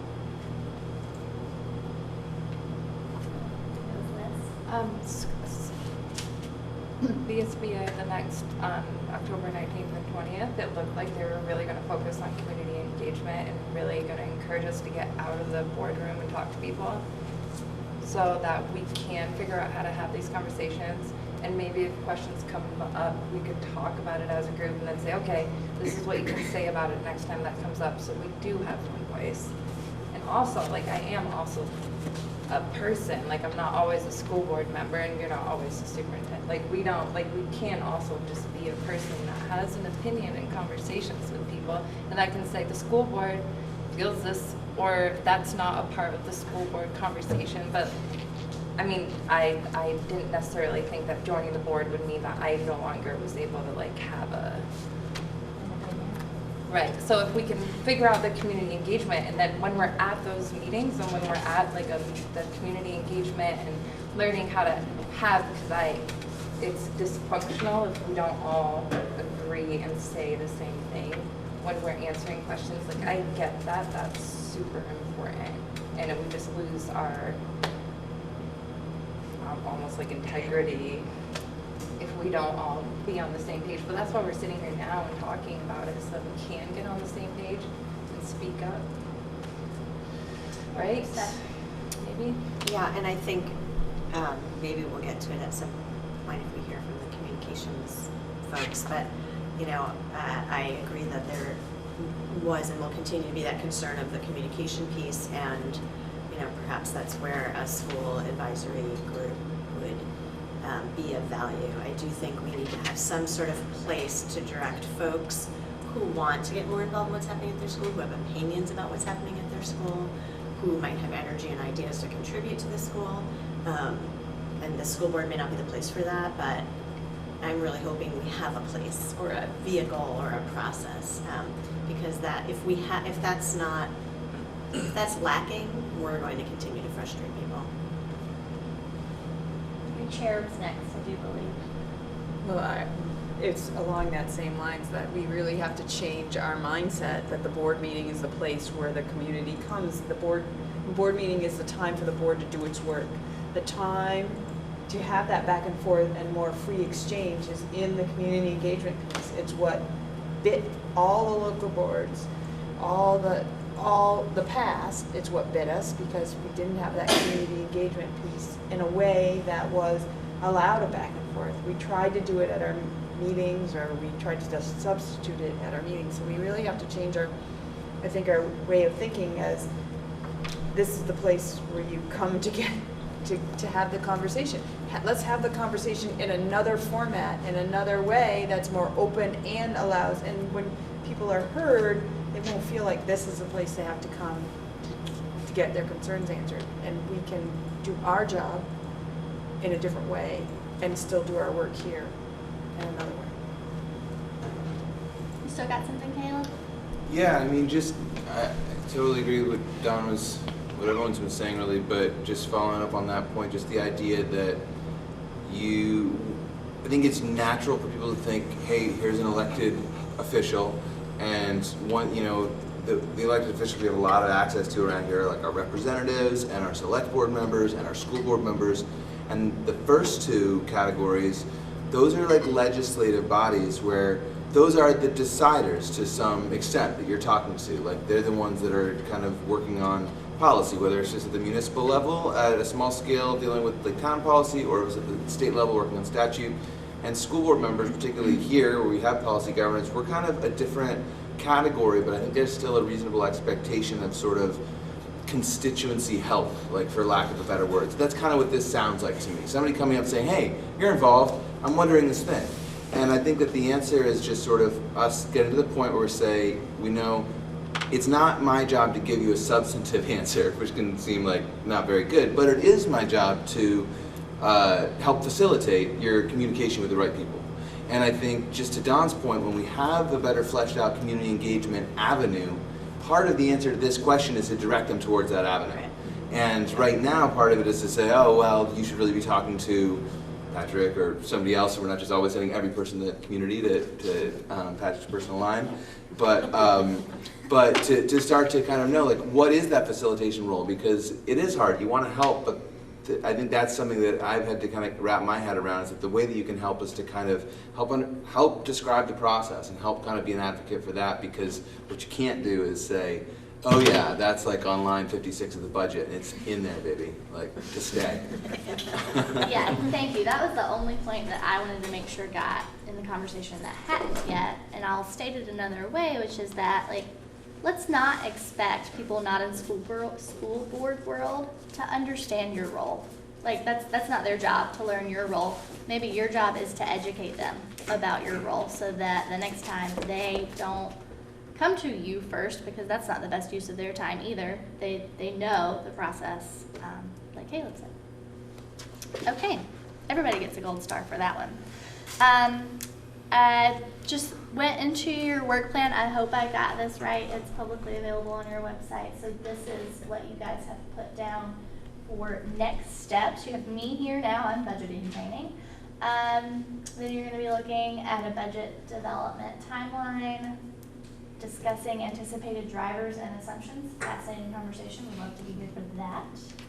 Then you're gonna have Give us a little preview. Yeah, maybe I got the nasty news out of the way in the first one. Then you're gonna have one of your community forums and have a first draft to start working with. So you might change your process based on some thoughts that have been changed here tonight, but that's what you apparently committed to. I'm curious, is the community forum like before the school board meeting? So what that has been in the past has been, at least what we did last year, before the school board even sees the first draft of the budget and begins to formulate opinions about it, they're hearing along with their constituents what that budget is. So they're really, so the community voice is present in the conversation from the first time the board sees the budget. So that it's really authentically sort of influencing the thinking and the processes from that point on. Any thoughts on that or the larger work plan? There was a lot of other stuff in your work plan too. I just focused on the budget stuff. You guys are busy. And then to get to that point, we're jumping ahead now past, like formally past that sort of community forum to talking about when you present your budget at town meeting day. That's, the law gives you the responsibility in section 563 to present the budget to the community. But I think you should think about it as your job from now until town meeting day. That you, as soon as you have an idea about the budget and the administration is, I mean, they have to get one together, you could start collaborating with how to present the themes or the narrative. What do we call it? The story or the narrative or the budget? The budget narrative with the community to connect. I think this is maybe one of your most important roles, period, but it's your most important budgeting role, to help make connections between the budget and your ends policy, or in other places, your vision and mission and goals. So one good strategy might be to early on engage the community. Sounds like you're checking that box in hearing their broad priorities and communicating, you know, what your broad priorities are for the budget. Yeah. So to go back to the previous slide, Patrick, you mentioned that you're hoping that the electorate essentially hears the budget at the same time the board. That's what we did last year. Yeah. Right. So I would almost think that we would want to engage them at somehow around the October meeting where you're actually discussing the anticipated drivers and assumptions about the budget, because then the November piece, you really do have a budget put together. So they're not really provided an opportunity to give you feedback. Or maybe the feedback is too late. Or If you maybe knew we it don't duplicate. more ahead of time in the October part. That's something, Just so a thought. when we meet in October to look at the timeline, we should have that discussion and see what the will of this board is in terms of at what point do we engage the community. It could certainly be earlier than that November, which is a late November date. Good to know. But the idea of being thoughtful about the entire budget building process, so we can think about when in that process is the time the board wants to engage the community. And I had two notes on the bottom of my slide. One is that with a bigger district and multiple communities, I think you should be mindful about distributing information uniformly across schools. So I'm thinking of like the rumor mill that could get started around the budget, or the festering concerns that could pop up in January with your budget. Being really deliberate with and proactive, I think, with your budget narrative and pushing it out to all communities is important. And then I think we said this earlier, help educate the community about the role of the board in budgeting district-wide. There's no reason that they should already know that. I think that's your job to help them learn about that. All right. Oh, that actually went with that slide. Okay, so here's my confused guy slide, which means we're at the end. Sarah, did you get any of your original questions sort of answered halfway? Yes. You know when they will be answered if they haven't already? I'm going to ask Patrick if I have other questions.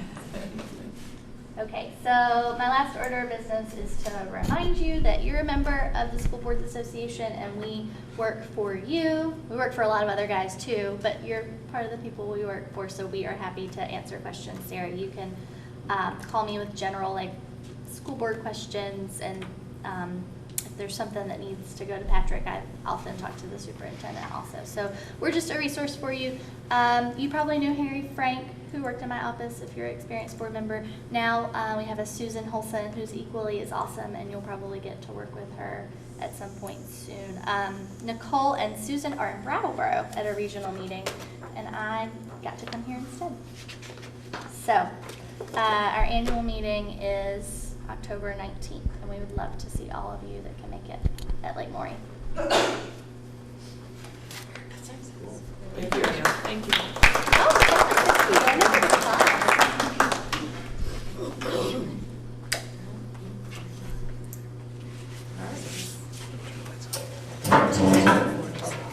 Anyone have any other burning questions before we move on to the next item? All right. The next item is the discussion of the Community Engagement Advisory Council. The minutes were from that meeting were included in the packet. And Caleb, I believe you're chair of that group, so. Yes, I if you am. wanna Certainly add- part of it. Wanted to add anything? Yeah, I could certainly add anything, but I don't know if folks have questions based on anybody read through the minutes. Yeah, it was just Andrew and I were there.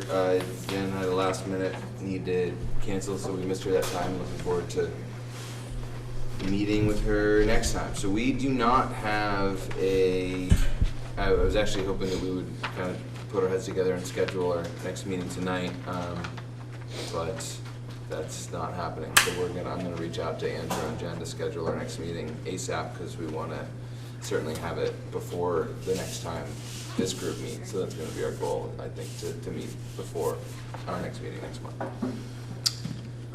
Yeah, I mean, I think the minutes, I tried to capture the gist of our conversation in the minutes just so we could read through. We didn't take really any, much of any actions, but really just kind of, just had 2 agenda items, sort of discussing survey format questions, sort of bigger questions, just of how do we want to reach out to community, and how do we reach out to them to ask them how we should reach out to them in the future. That sort of somewhat circular question. So we tossed that around. It was great.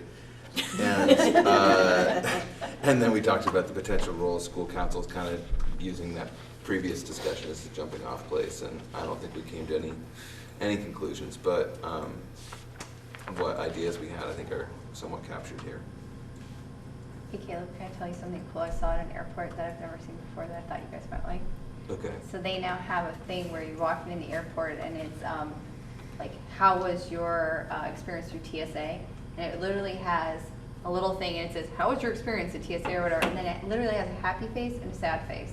And you literally just press it as you go by. Oh, yeah. And I thought, if we ever wanted to get information from the kids at school, it would be really cool if we could put one in the front lobbies of buildings or whatever, and it has one question, like, you know, how do you like school lunch? Happy face, sad face, and just let people press it. And it wouldn't give you a lot, but it would give you a lot of probably responses, because I think kids are happy to press one button, you know, like even adults. I think deploying I'd never seen it before, though. a regimen of survey bots around our community sounds nice. I don't know how much they are even, but I thought how cool. Or maybe at Shaw's, like to get into Shaw's, like. Absolutely, yeah. Come on in. The door only opens if you press a happy or sad face. I think I'm joking. Well, I think that the point that finding good ways to increase the feedback loop is huge. I mean, that's kind of what it's all about. Is yeah, it's great to have really granular, lots of information, but it's kind of just nice to have any feedback, you know, and to some degree, making that easy feedback to give is I think could be key. And I think one thing we discussed was just multiple points of contact, but also just so we did get these questions that maybe we would ask people, how would you like to be engaged by your board, and sort of give maybe some choices, and just that kind of question, and who would you most like to hear from? Some of these ideas were Andrew's that I liked. One like, who are we interested? Would it be nice to have an event where we regularly knew there would be outside experts to come and speak to us from wherever in the state or nationally, or just on kind of education issues, just sort of saying, here's a standing community forum event that will have a combination of information about our schools and how our kids are doing, a little highlight of somebody regionally or statewide who's, you know, something just that kind of builds in a little bit, and to ask people if they would like things like that, and then also just profiles of programs more than just, and maybe profiled by students. I think of when we've had our carousel meetings and had some of the pathways folks in to talk about it. I think Carolyn Carrera came in one time, Mandy came in one time to talk about expanded learning, and yeah, and that kind of thing, in like a community engagement kind of thing, I think it would be so great, because you do get a certain built-in audience. If you start having some students coming and the parents saying, oh, my kid's giving a presentation tonight at a school board sponsored event, like that's cool, you know, and hopefully Call it's it a cool. fair, yeah, and have free popcorn. And so, yeah, that was the kind of discussion we're having, I think similar to discussions frankly we've had before in our larger group, or Act 46, but, and the one other specific thing that came out as highlight, Andrew was kind of talking about this vision for 2035, just thinking like kids who are born today, that's the year they'll graduate, and that reminded me sort of some of the Five-Town Promise work that's happening, and thinking about how do we unify those efforts, and kind of that general question. Because I think having a bunch of related goals or related ideas with like similar, you know, that's not always, I think we want to build on what we already have going to some degree, is just my take. But I find myself channeling my inner Val tonight, which is kind of nice. I like that. In conversations with Val, as she's been thinking about the community forums and just the role of community engagement and the board's role in engaging the community, and as we're talking about this community engagement, I think some thoughts that she has shared will help shape potentially what that is. That the board's role in engaging the community isn't so much creating events that school personnel have to facilitate and run and pull together to engage the community. It's not about the school engaging the community, it's about boards engaging the community. So it's your opportunity to talk with constituents and hear their voices and understand their concerns so that you're representing them at this collective table, less than it is about putting together presentations that school folks come and provide. So it's the board's work of engaging the community is the intent behind that engagement. So what do we call it when the community wants to have more information about the school side of it? because to channel Val, I think she would say that our regular board meetings are not the time for that. So we've got to say, what is the time for that? But it could just be To some us. degree. Like, Yeah, it could just like be us, and I us. agree that it's good to not add more But- meetings to the.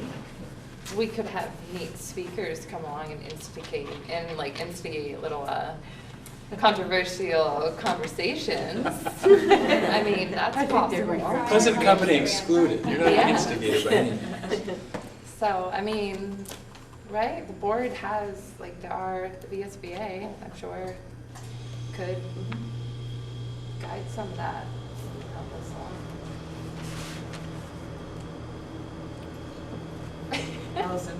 So I like the idea of the two buttons, happy or sad face, on a question. And even though it might be, how do you like the food? It's a broad question, but it starts the conversation. And then we can start delving deeper, but we need to start at least with some sort of question. So I think starting with the big questions that we do have and that we want to engage our community on, that would be a fun thing to do. And then I'm thinking about up at UVM, we have the medical side of the community has their grand rounds. And it's once a week, we don't have to do that, but maybe once a month we would have a specific speaker come in and talk about something relevant to our community at that time. Maybe somebody would come in and talk about budget process planning or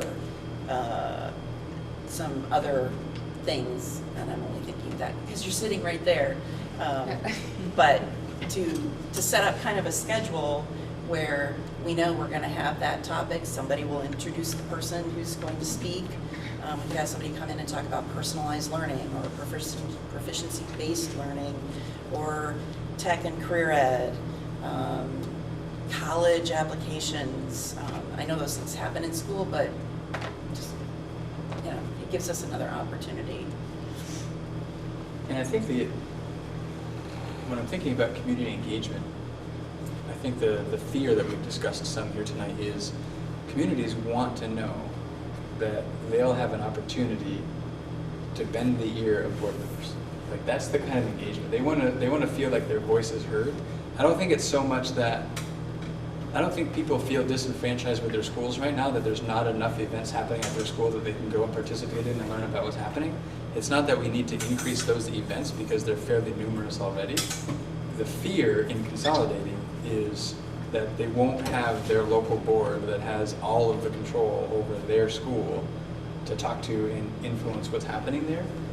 So those are the kinds of things we need to reassure folks that there are going to be opportunities for you to talk with your sort of local representatives so they can bring your perspective and your concerns and your voice to this table as we're making those decisions. I agree with you. Surprisingly enough, without much change, but I think, you know, we could just have some like coffee events, like in the Sure. morning, where it just says like, you know, like the old fart club or whatever that goes and has it. We could have the school board once a month, or, you know, once every couple months, or once a quarter, be like, you know, we're gonna be at the Bristol Bakery, they probably love that, or whatever, or we're gonna be here at the Mount A large cafeteria in the morning. Students, families, whoever is welcome to stop by, we're just here to chat. But I do like Allison's idea too about having important conversation starters, that they could come in with like a topic in mind. Because, for example, I thought Allison's point was really good. If we already know about the stressors that are going to be on the budget, that number, I don't need them to wait until they're already pissed about the number we're going to give them in the budget. I'd rather have them be pissed about that now, so that it stems and like ebbs down, and then they realize it has nothing to do with us, and that we're the victims really in all of this. And then, but you know, coffee for us. they work through their stages of grief. You know, they can be mad now. We can talk about it all now. It gives them time to express their dissatisfaction with the legislature in a meaningful way, and have these conversations in advance of when our budgets come up. And I think, you know, we could have one night that says, you know, budget stressors by the Vermont legislator, come chat with us. And we have, you know, a potluck event. We all bring a dish and people can come and hang out with us. It doesn't have to be an event, or we could time it out to be like around a basketball game or something. So like we happen to be here when a bunch of people are already going to be here. And they can come chat with us at halftime, or we could be halftime and go sit in the middle of the basketball game at halftime. You know, like I'm not afraid to put myself out there in whatever way is convenient to people to access us. But I do think that, unfortunately, they don't just want to talk to us, because they don't even know what they want to talk to us about yet sometimes. Well, and that's where I think, you know, it could work as a vehicle to support what you need as much as it can be a vehicle to support the community needs. So the community just wants to be connected. You want to know what the community thinks about certain topics as you have a big decision coming up. So to say, you know, so you just gave a great example. We have to make decisions about a budget coming up soon. We really want your input. Here's what we know now, big picture, state level. We want to share that with you. Hear your thoughts, hear your concerns, let you hear our concern. And so that way it gives a purpose to the meeting, which may draw more people. People like to talk about budgets, so that may be a draw. Budgets and math, those are two things that just people come out of the woodworks to talk about. But use it as a vehicle for you, and simultaneously it satisfies a desire that the community has. One random thing that in going to the various coffee shops or starter places or things like that with the topics in mind, it is almost better to send people from different towns to a third town and like totally mix it up and see and like make us all part of the same idea, instead of just hanging on to your town in that piece. Like actually then you would have a little bit of perspective also as a board member walking into the Village Green Market in New Haven, or walking into wherever. So that's the message that you're looking at. It's full, it goes both ways. There'd be like, we are all in it together, so. Crystal, did you know? Yeah, and I'm just gonna add that getting in front of big decisions, I think somebody mentioned that, is really important. You know, again, thinking about Emily's presentation, and you know, if there were conversations about future things to consolidate or future efficiencies or big pushes that we're making as a district, having conversations with people about it before it happens is a lot better than giving them a place to vent after it's done, and making them feel like they're part of the decision, and not just responding to it. Just sounds similar to what was successful from what I heard about the staff negotiations. Like that kind of thought process. deal with it in the same sort of way, but just obviously it's, but what was successful about that was following through and like hearing people's concerns. It sounded like staying in front of it before the big days here. So I don't really know what that looked like, but if there's more training or information around it, if you got really positive feedback in that difficult sort of situation, maybe we could use that same sort of process in a way, you know, behaviors. I mean, I don't know. What was successful, like let's take that and move it into this situation. In a way, I don't know. It just Trying to sounded think like of the it went correlation really between well. the two processes. It Yeah. feels different to me, Slightly but different yeah. processes. The critical because- issues are critical issues. Right. And if you can keep it at that level, instead of maybe going around two individual people to a different town. It's all about the lizard brain. Yes, those are pretty. And relationship by objective. It's a good segue if we put it on the agenda, the labor management. We did, but I just want to see. Whenever does we're ready, Caleb that's a need- great I- segue. Do you need anything from us? Well, I mean, I think, this is a great kind of just discussion to have and try to capture and bring some back. I think what we'd like to do is have another meeting and come back to our next meeting with something more concrete to approve, basically. And I think it feels a little circular at the beginning, kind of thinking what comes first. But what I kind of hear, I keep coming back to is that I could see us having a standing quarterly meeting that maybe has a little bit of seasonal differences. Like one is really focused on, I don't know, legislative stuff that's happening at a certain time of year. One is maybe focused on, we're doing budget development, what are the kind of questions here? Or, I don't know. But that also it's stuff like really simple ways to put questions in front of people with smiley faces or whatever, or kind of on, and one thing Allison had sent out that maybe this isn't relevant right now, but it had to do with the strategies for promoting school support throughout your community. It was sent out by Allison. I thought that kind of idea of, a semi-regular column that somebody might write that is not maybe as fully fleshed out as like the scoop, which Nancy has always done the heavy lifting on since I've been on the Starksboro board. And I know that not all schools have a scoop, and I don't know if people want to have something like that. But the scoop for Starksboro is just like school news, basically, and also other stuff. But just that idea of also saying, hey, maybe on our little committee we're going to say one of us, in one time a year, so all of us 3 times a year, maybe each of us twice, whatever it is, writes a little piece just highlighting something. And maybe it's just highlighting the ELP program.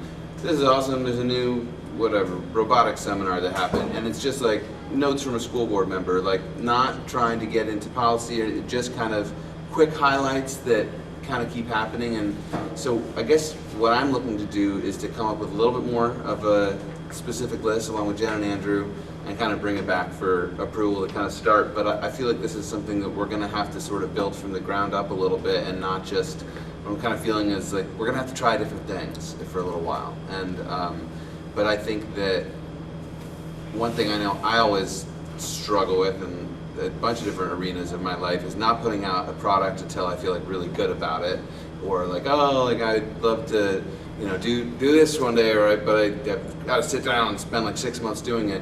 And what I find is a lot of the time, if you start doing more frequent small stuff, it leads to bigger stuff. And also, frequency has a lot to do with how people feel about things. Just like it's not always so much that you take a deep dive every time. And I just think we need to kind of be putting out little community outreach all the time, and just to some degree see what sticks. So I don't know that I need anything tonight in terms of a motion, but I just wanted to say that I feel like maybe our next step is to come back with a more concrete list of places to start, and so that our next meeting will be looking for some motion to approve some action. Okay, I'll make sure it's on the agenda. Thank you. And anybody else have any other questions? Okay, and then we did add an update from the labor management. Right, so. We're going to reach out for information. Yeah, so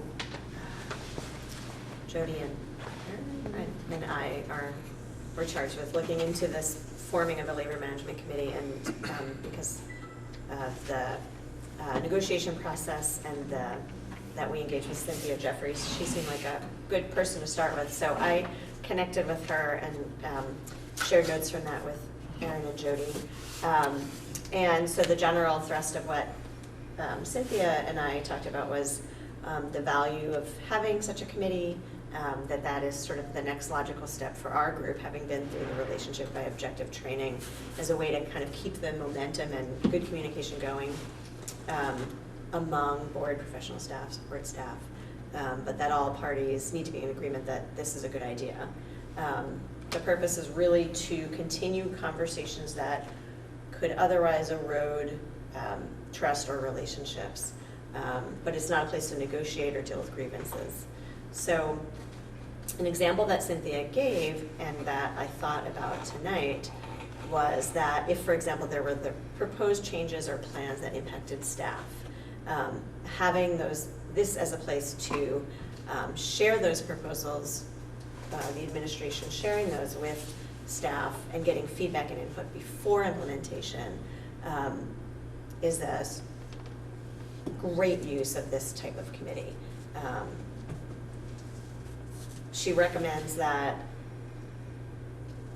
if folks that were on such a committee had not been involved in relationship by objective or the negotiation training we did, that it would be valuable for them to go through some of that basic communication technique and strategy training, so that ideally, and I think this was talked about through the RVO process, that those sort of communication styles and skills would eventually be throughout the district and not just live within the 18 to 20 people that went to the RVO training or that then did negotiations, so that they have longevity and sustainability.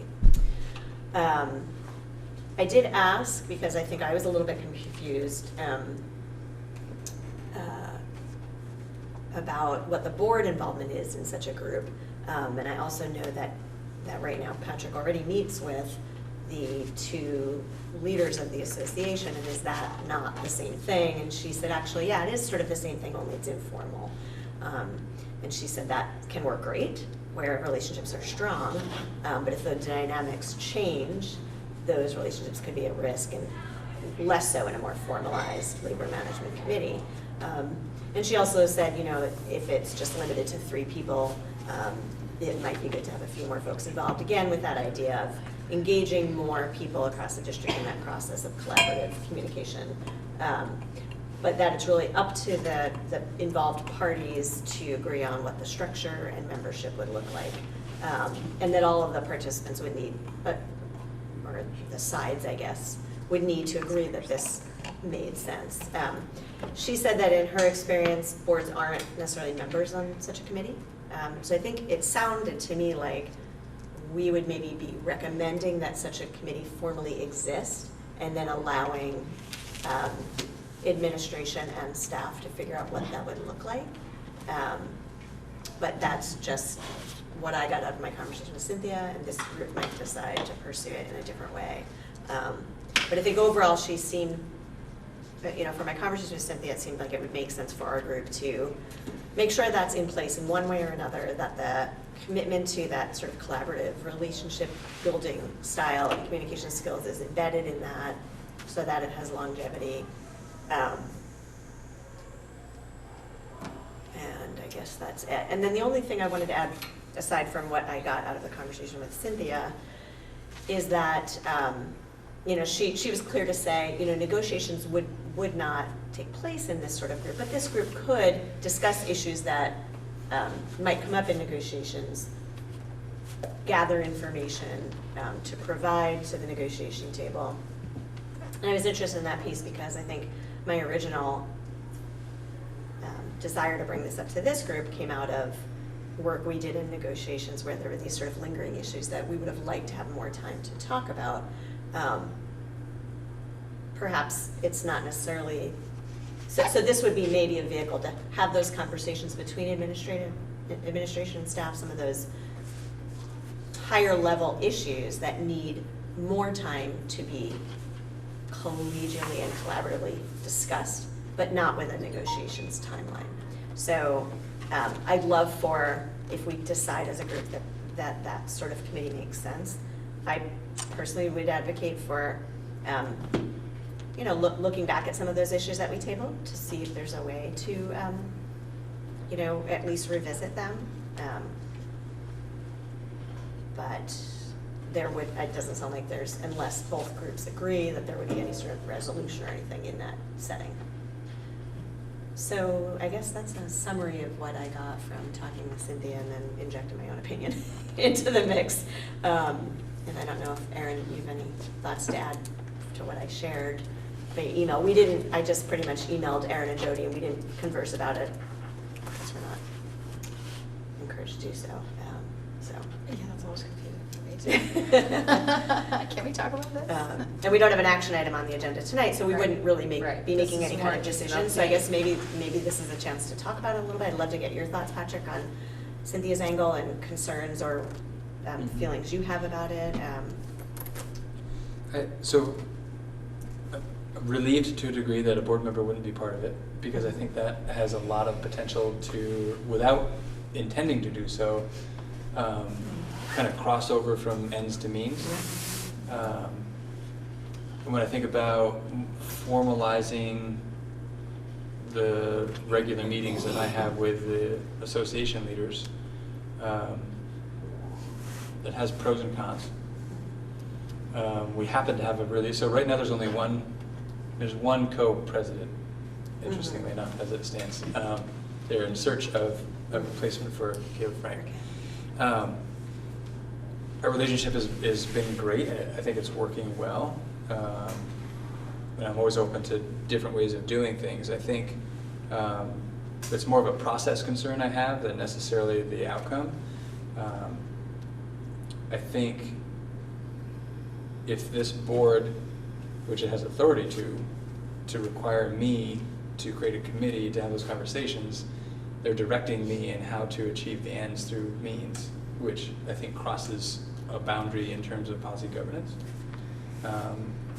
If there was a problem with relationships in the organization right now, and the board said, we are expecting you, by a motion, we're telling you, make those relationships better, totally acceptable. And then it's my job and my responsibility to figure out how to do that. But to say how to do that, as directed by the board, I think is probably out of alignment with policy governance. Can I add a little bit? Totally what was on my mind as well. But back to how you ended, being beside you with the support staff negotiations along the way, thinking, oh my gosh, it would be great if we had another month to really unpack this a little bit more, or go back to schools and get some more feedback so we can really think about that a little more before we can come up with sort of a recommendation that might be aligned with our critical issues.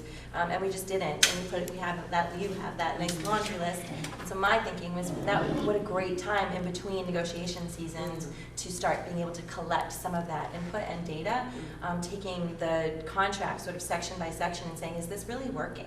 Is this working for you? Is it working for us? How do we know? So that when we go to the negotiations table again, we've already done a lot of that legwork. It's already there, and we've done it collaboratively.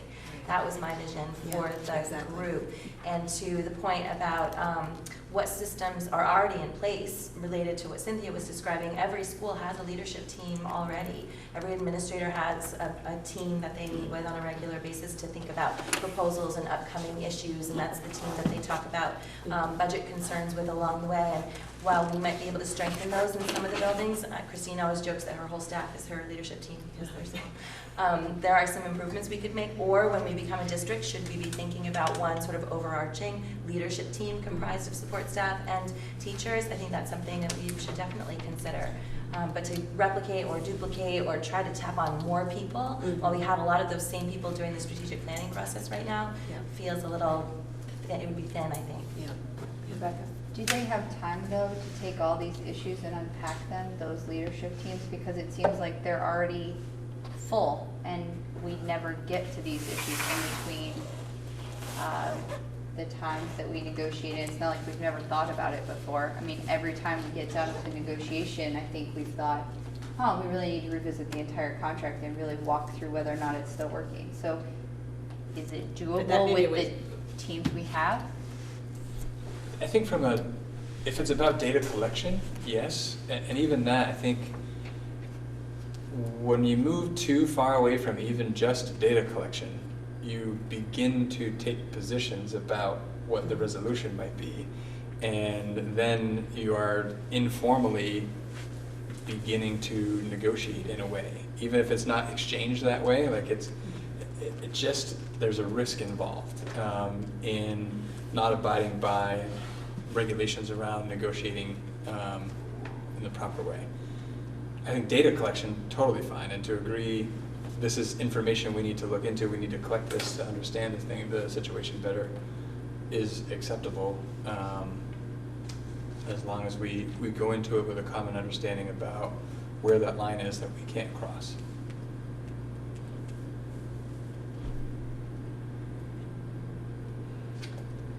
Is there, like, so from a couple of different angles, one is, it's really hard for me to understand how we do negotiations without being involved with means. Like, I can't separate those. Like, I don't see how that works. I haven't experienced, I've been part of it. I don't understand how that separates at all, but certainly on the laundry list, we could get a monitoring report that we could ask for one or something. We could ask for evidence that you've addressed the laundry list, right? And so then you could kind of show us that you've had some sort of meeting or conversation amongst yourselves, and that those kind of things are sort of being worked through. But then if the board, preferably I hear that the board wouldn't be involved from across, like, it's not a spot for a board member, but we could still ask to know that not being addressed, whatever word you want to have, that data gathering has happened in between negotiation times. That we could ask for that and still be within our roles and responsibilities, perhaps. So data collection is wonderful, but again, when we get to negotiations, not having some ideas of how we want to go about targeting it generally leaves us in a bind of how to get all that done during negotiations. And it depends on the team that's there. And if the team that's there has never received has not been as theoretically involved maybe as addressing how that data, what it means to the contract, because you have to apply it in some way, then that's a really rough time to start doing that and then get board kind of buy-in of how that would affect where our position lies.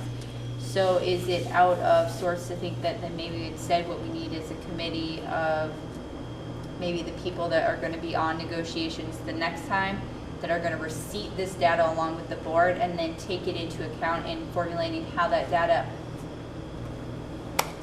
impacts the contract, and maybe recommendations before we even start negotiations as to areas that may be the most ripe for addressing in a particular year? Because normally we can only address a couple main issues. You can't rewrite, as we've so nicely learned, the whole contract at once. Because that seems like it would have to be the work of a board committee, and that doesn't seem outside of our bounds. I think now you're getting to an approach that's much cleaner, and it'd be great to have any legal advice if there's any in the building about this, but. I know a lawyer. But I think if the approach was, if this committee said, if this board established a negotiations council or committee or whatever you wanted to call it, whose charge was over the course of the next year to do the legwork behind some of those things that we didn't get accomplished, and you can, because then you can collect data as a group of board and administrators who work for you, develop ideas about what do we want to target, how are we going to target it, what information do we need. You can start to formulate that going into the process, and then there comes a point at which there's a formal invitation for the two parties to sit down together and talk about all the ideas they have about what to accomplish. That feels cleaner than a committee that dabbles in that kind of work a little bit, but isn't necessarily identified as a negotiations committee. Can your informal meetings that you have, though, can can you give that information to that committee as we go along so that they can be influenced by the things that you see coming or that are highlighted as issues without it still being a negotiation issue, since it's only a one-way street of information? Because that would be helpful to that committee as well. Yeah, I mean, already this year, so in October, I'm going to have 2 side letters that I'm going to bring to boards to sign that clear up some things that didn't get cleared up, or maybe we thought were cleared up in the process, but now I'm trying to operationalize things that we realize are not so clear. So that kind of work and that back and forth with the union leaders happens pretty regularly, where we identify, okay, this isn't really as clear as it needs to be, so we work together to draft side letters to offer that kind of clarity. So we're routinely working through some of those things.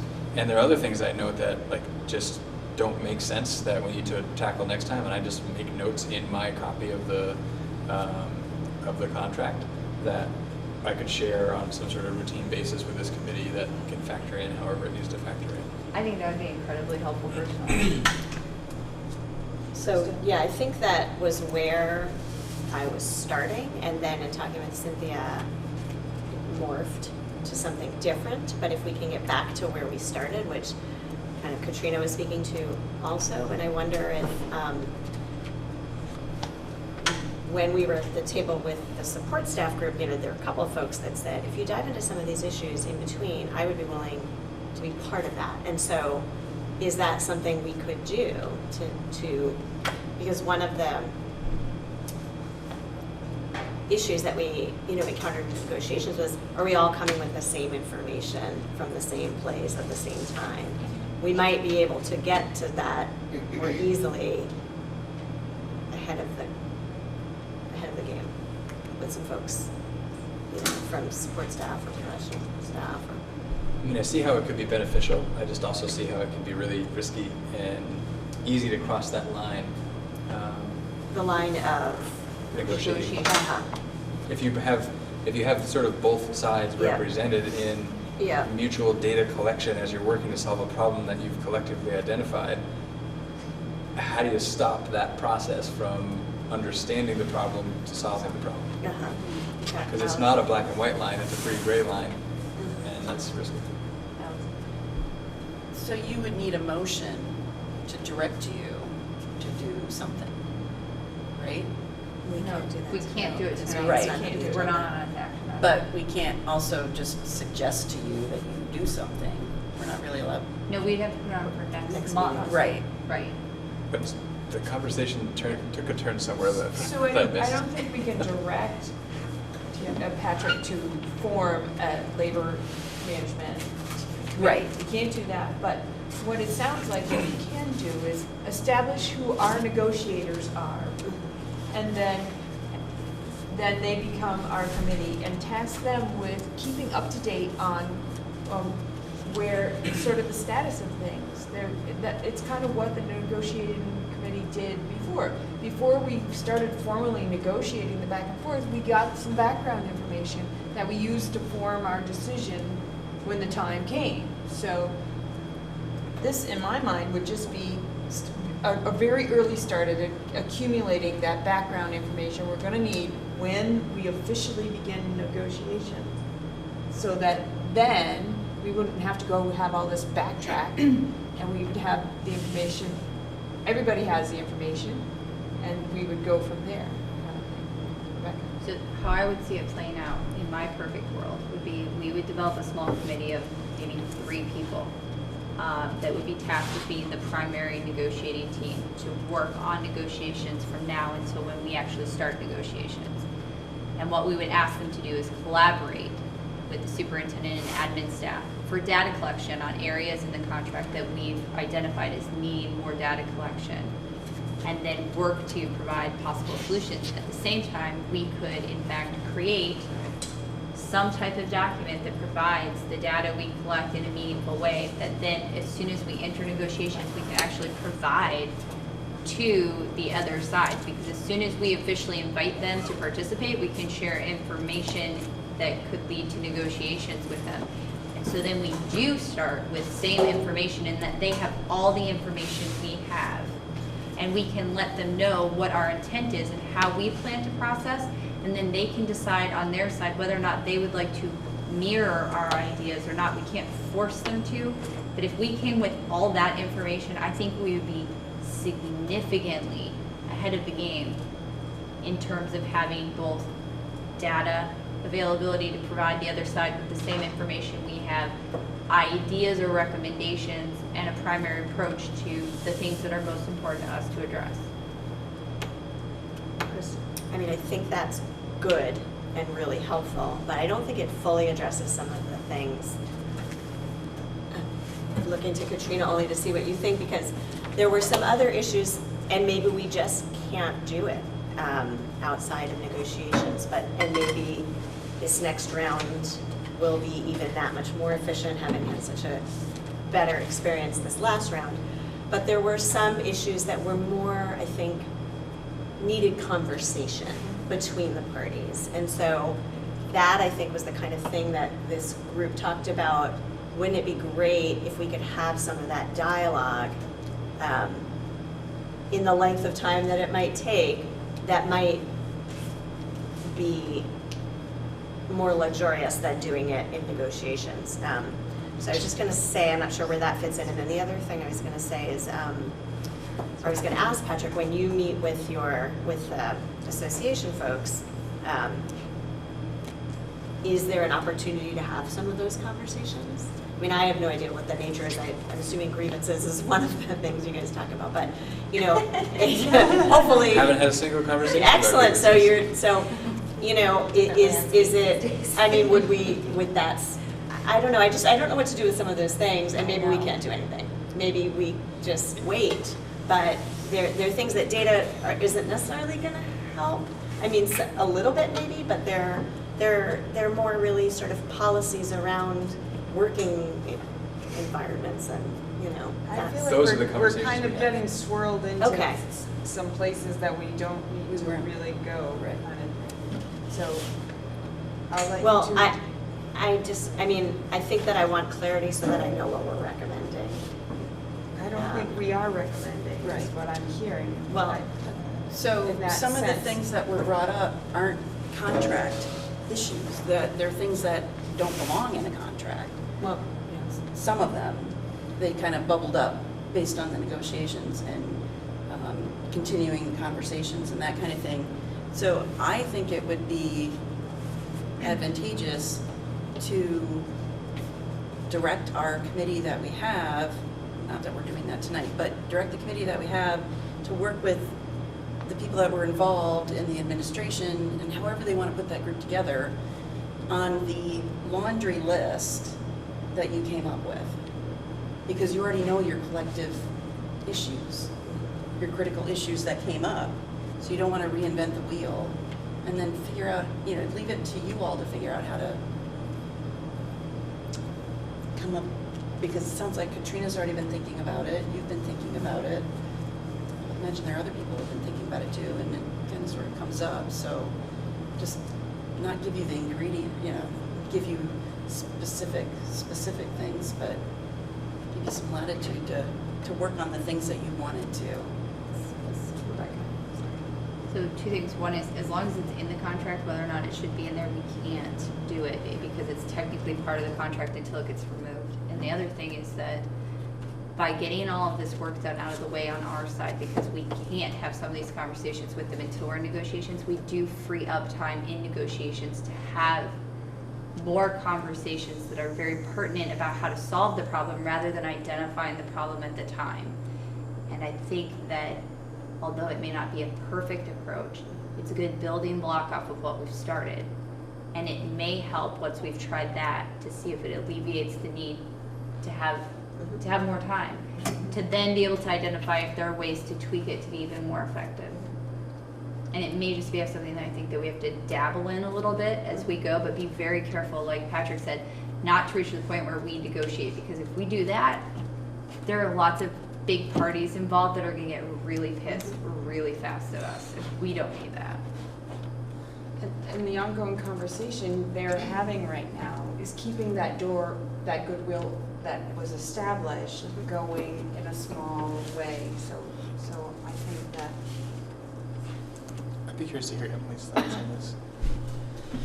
think if you change up your structure, you would have to get your attorney to look at your plan, which is what Patrick knew I would say, because the law is very tight on negotiations. It doesn't let you get creative. Unfortunately, that's just the way the law is.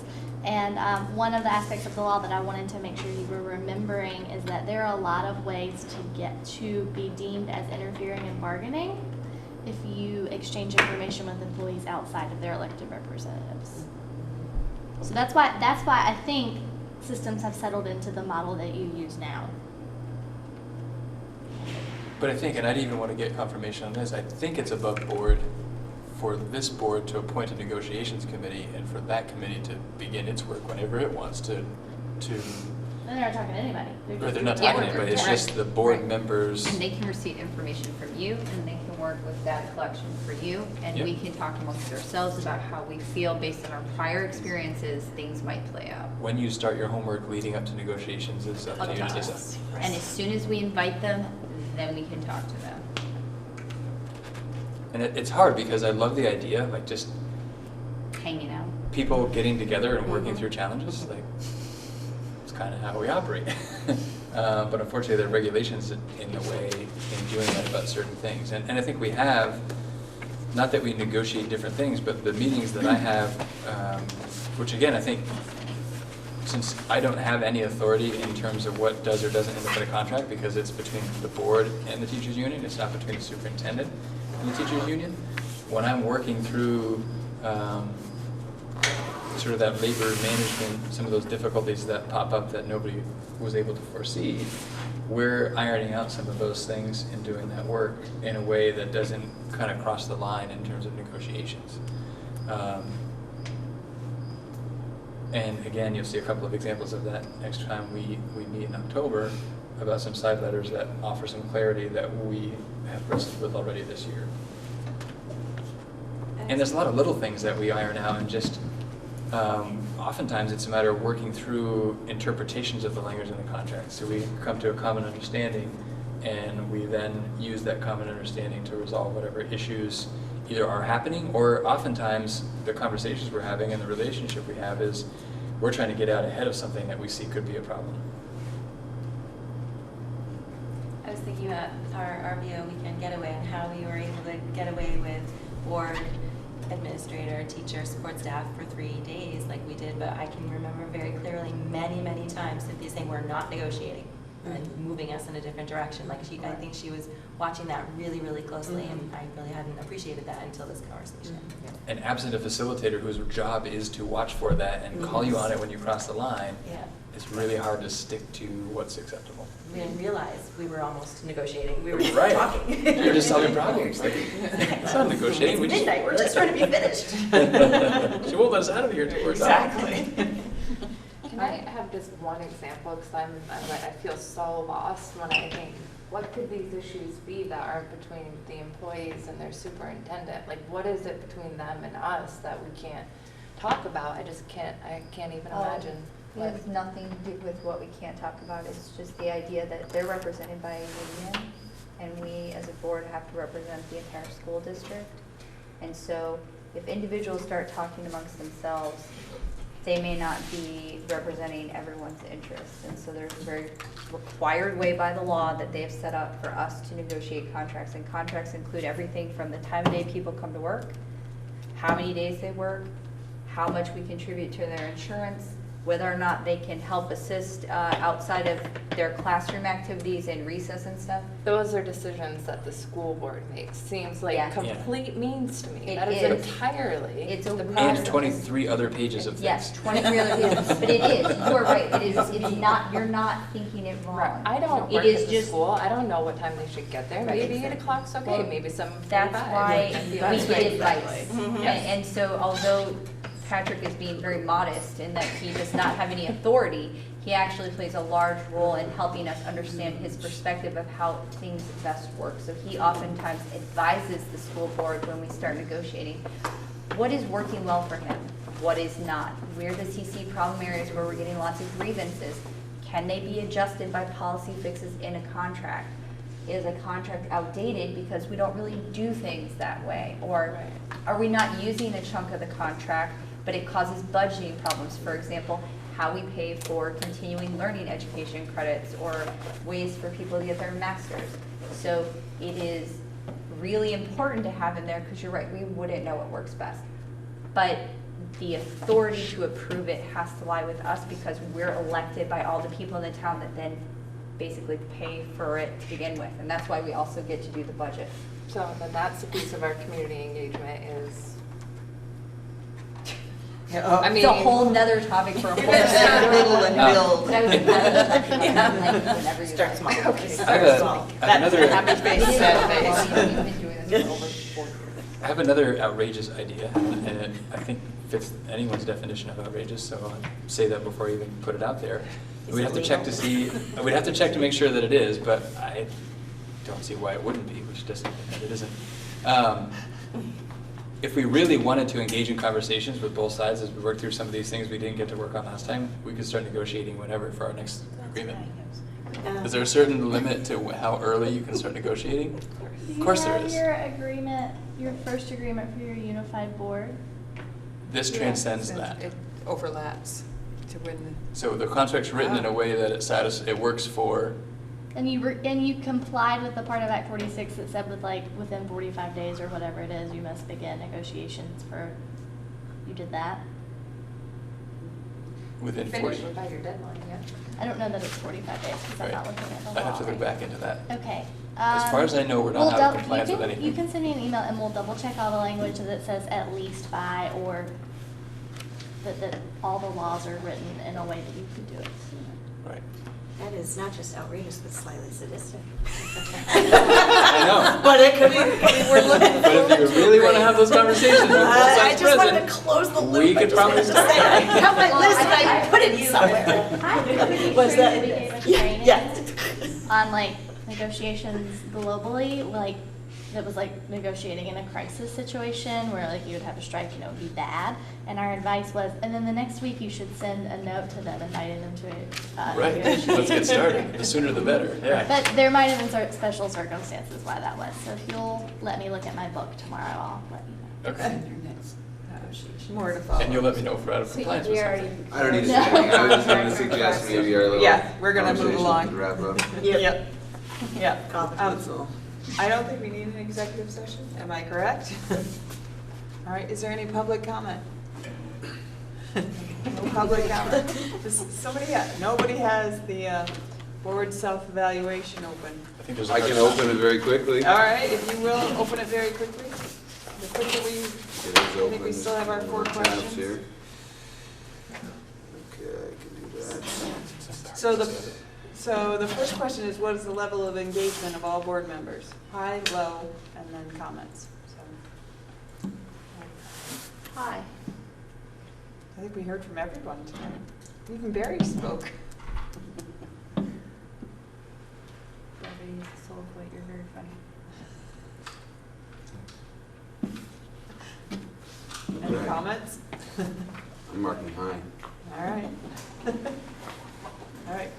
Are you there? You can take it from here. Was the agenda followed? Yes. Yes. It was. With additions. What went well with the meeting? We had a lovely Great budget training. Good conversation.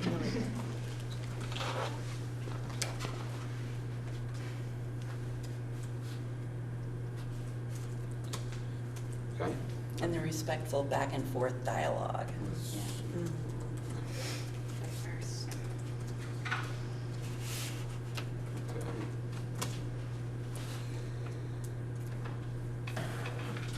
And I'll leave it at that. What suggestions do you have for ways to improve future meetings? None. None. Sometimes you just do, it's a big smiley face. All right. I'm saving It it. is what it is. I'll tell you, if it's in DC. Can I just email this to you, Dawn, or should I? I don't know where it goes. Karen? I never It goes get into, so Yeah. there's a login, I don't know. and we can redistribute the password and everything to get into it. But you can get in and you can look historically at your But does it responses. automatically save, is what he's saying, like? When you Well, click submit- I only had a view-only version of that particular one, so I just made a copy, so I'll be Okay. able to send. Just send it to Save. Karen. Send it to Karen. Probably They're that's on what I'm Survey doing. Survey Monkey. This Is it one not isn't, Survey that's Monkey? just the Bristol board. Oh, I'm feeling emotion. You are, and what would that motion be? To adjourn. At Smiley. 8:56? All right, is there a second? Second. Carrie, all those in favor of adjourning, please say aye. Aye. Any opposed? Any abstentions? All right. And if anyone feels so inclined, I brought a few extra copies of this flyer, so if you wanted to have a few on hand, I do. Nice so when people are flyers. asking questions. I read it cover to cover.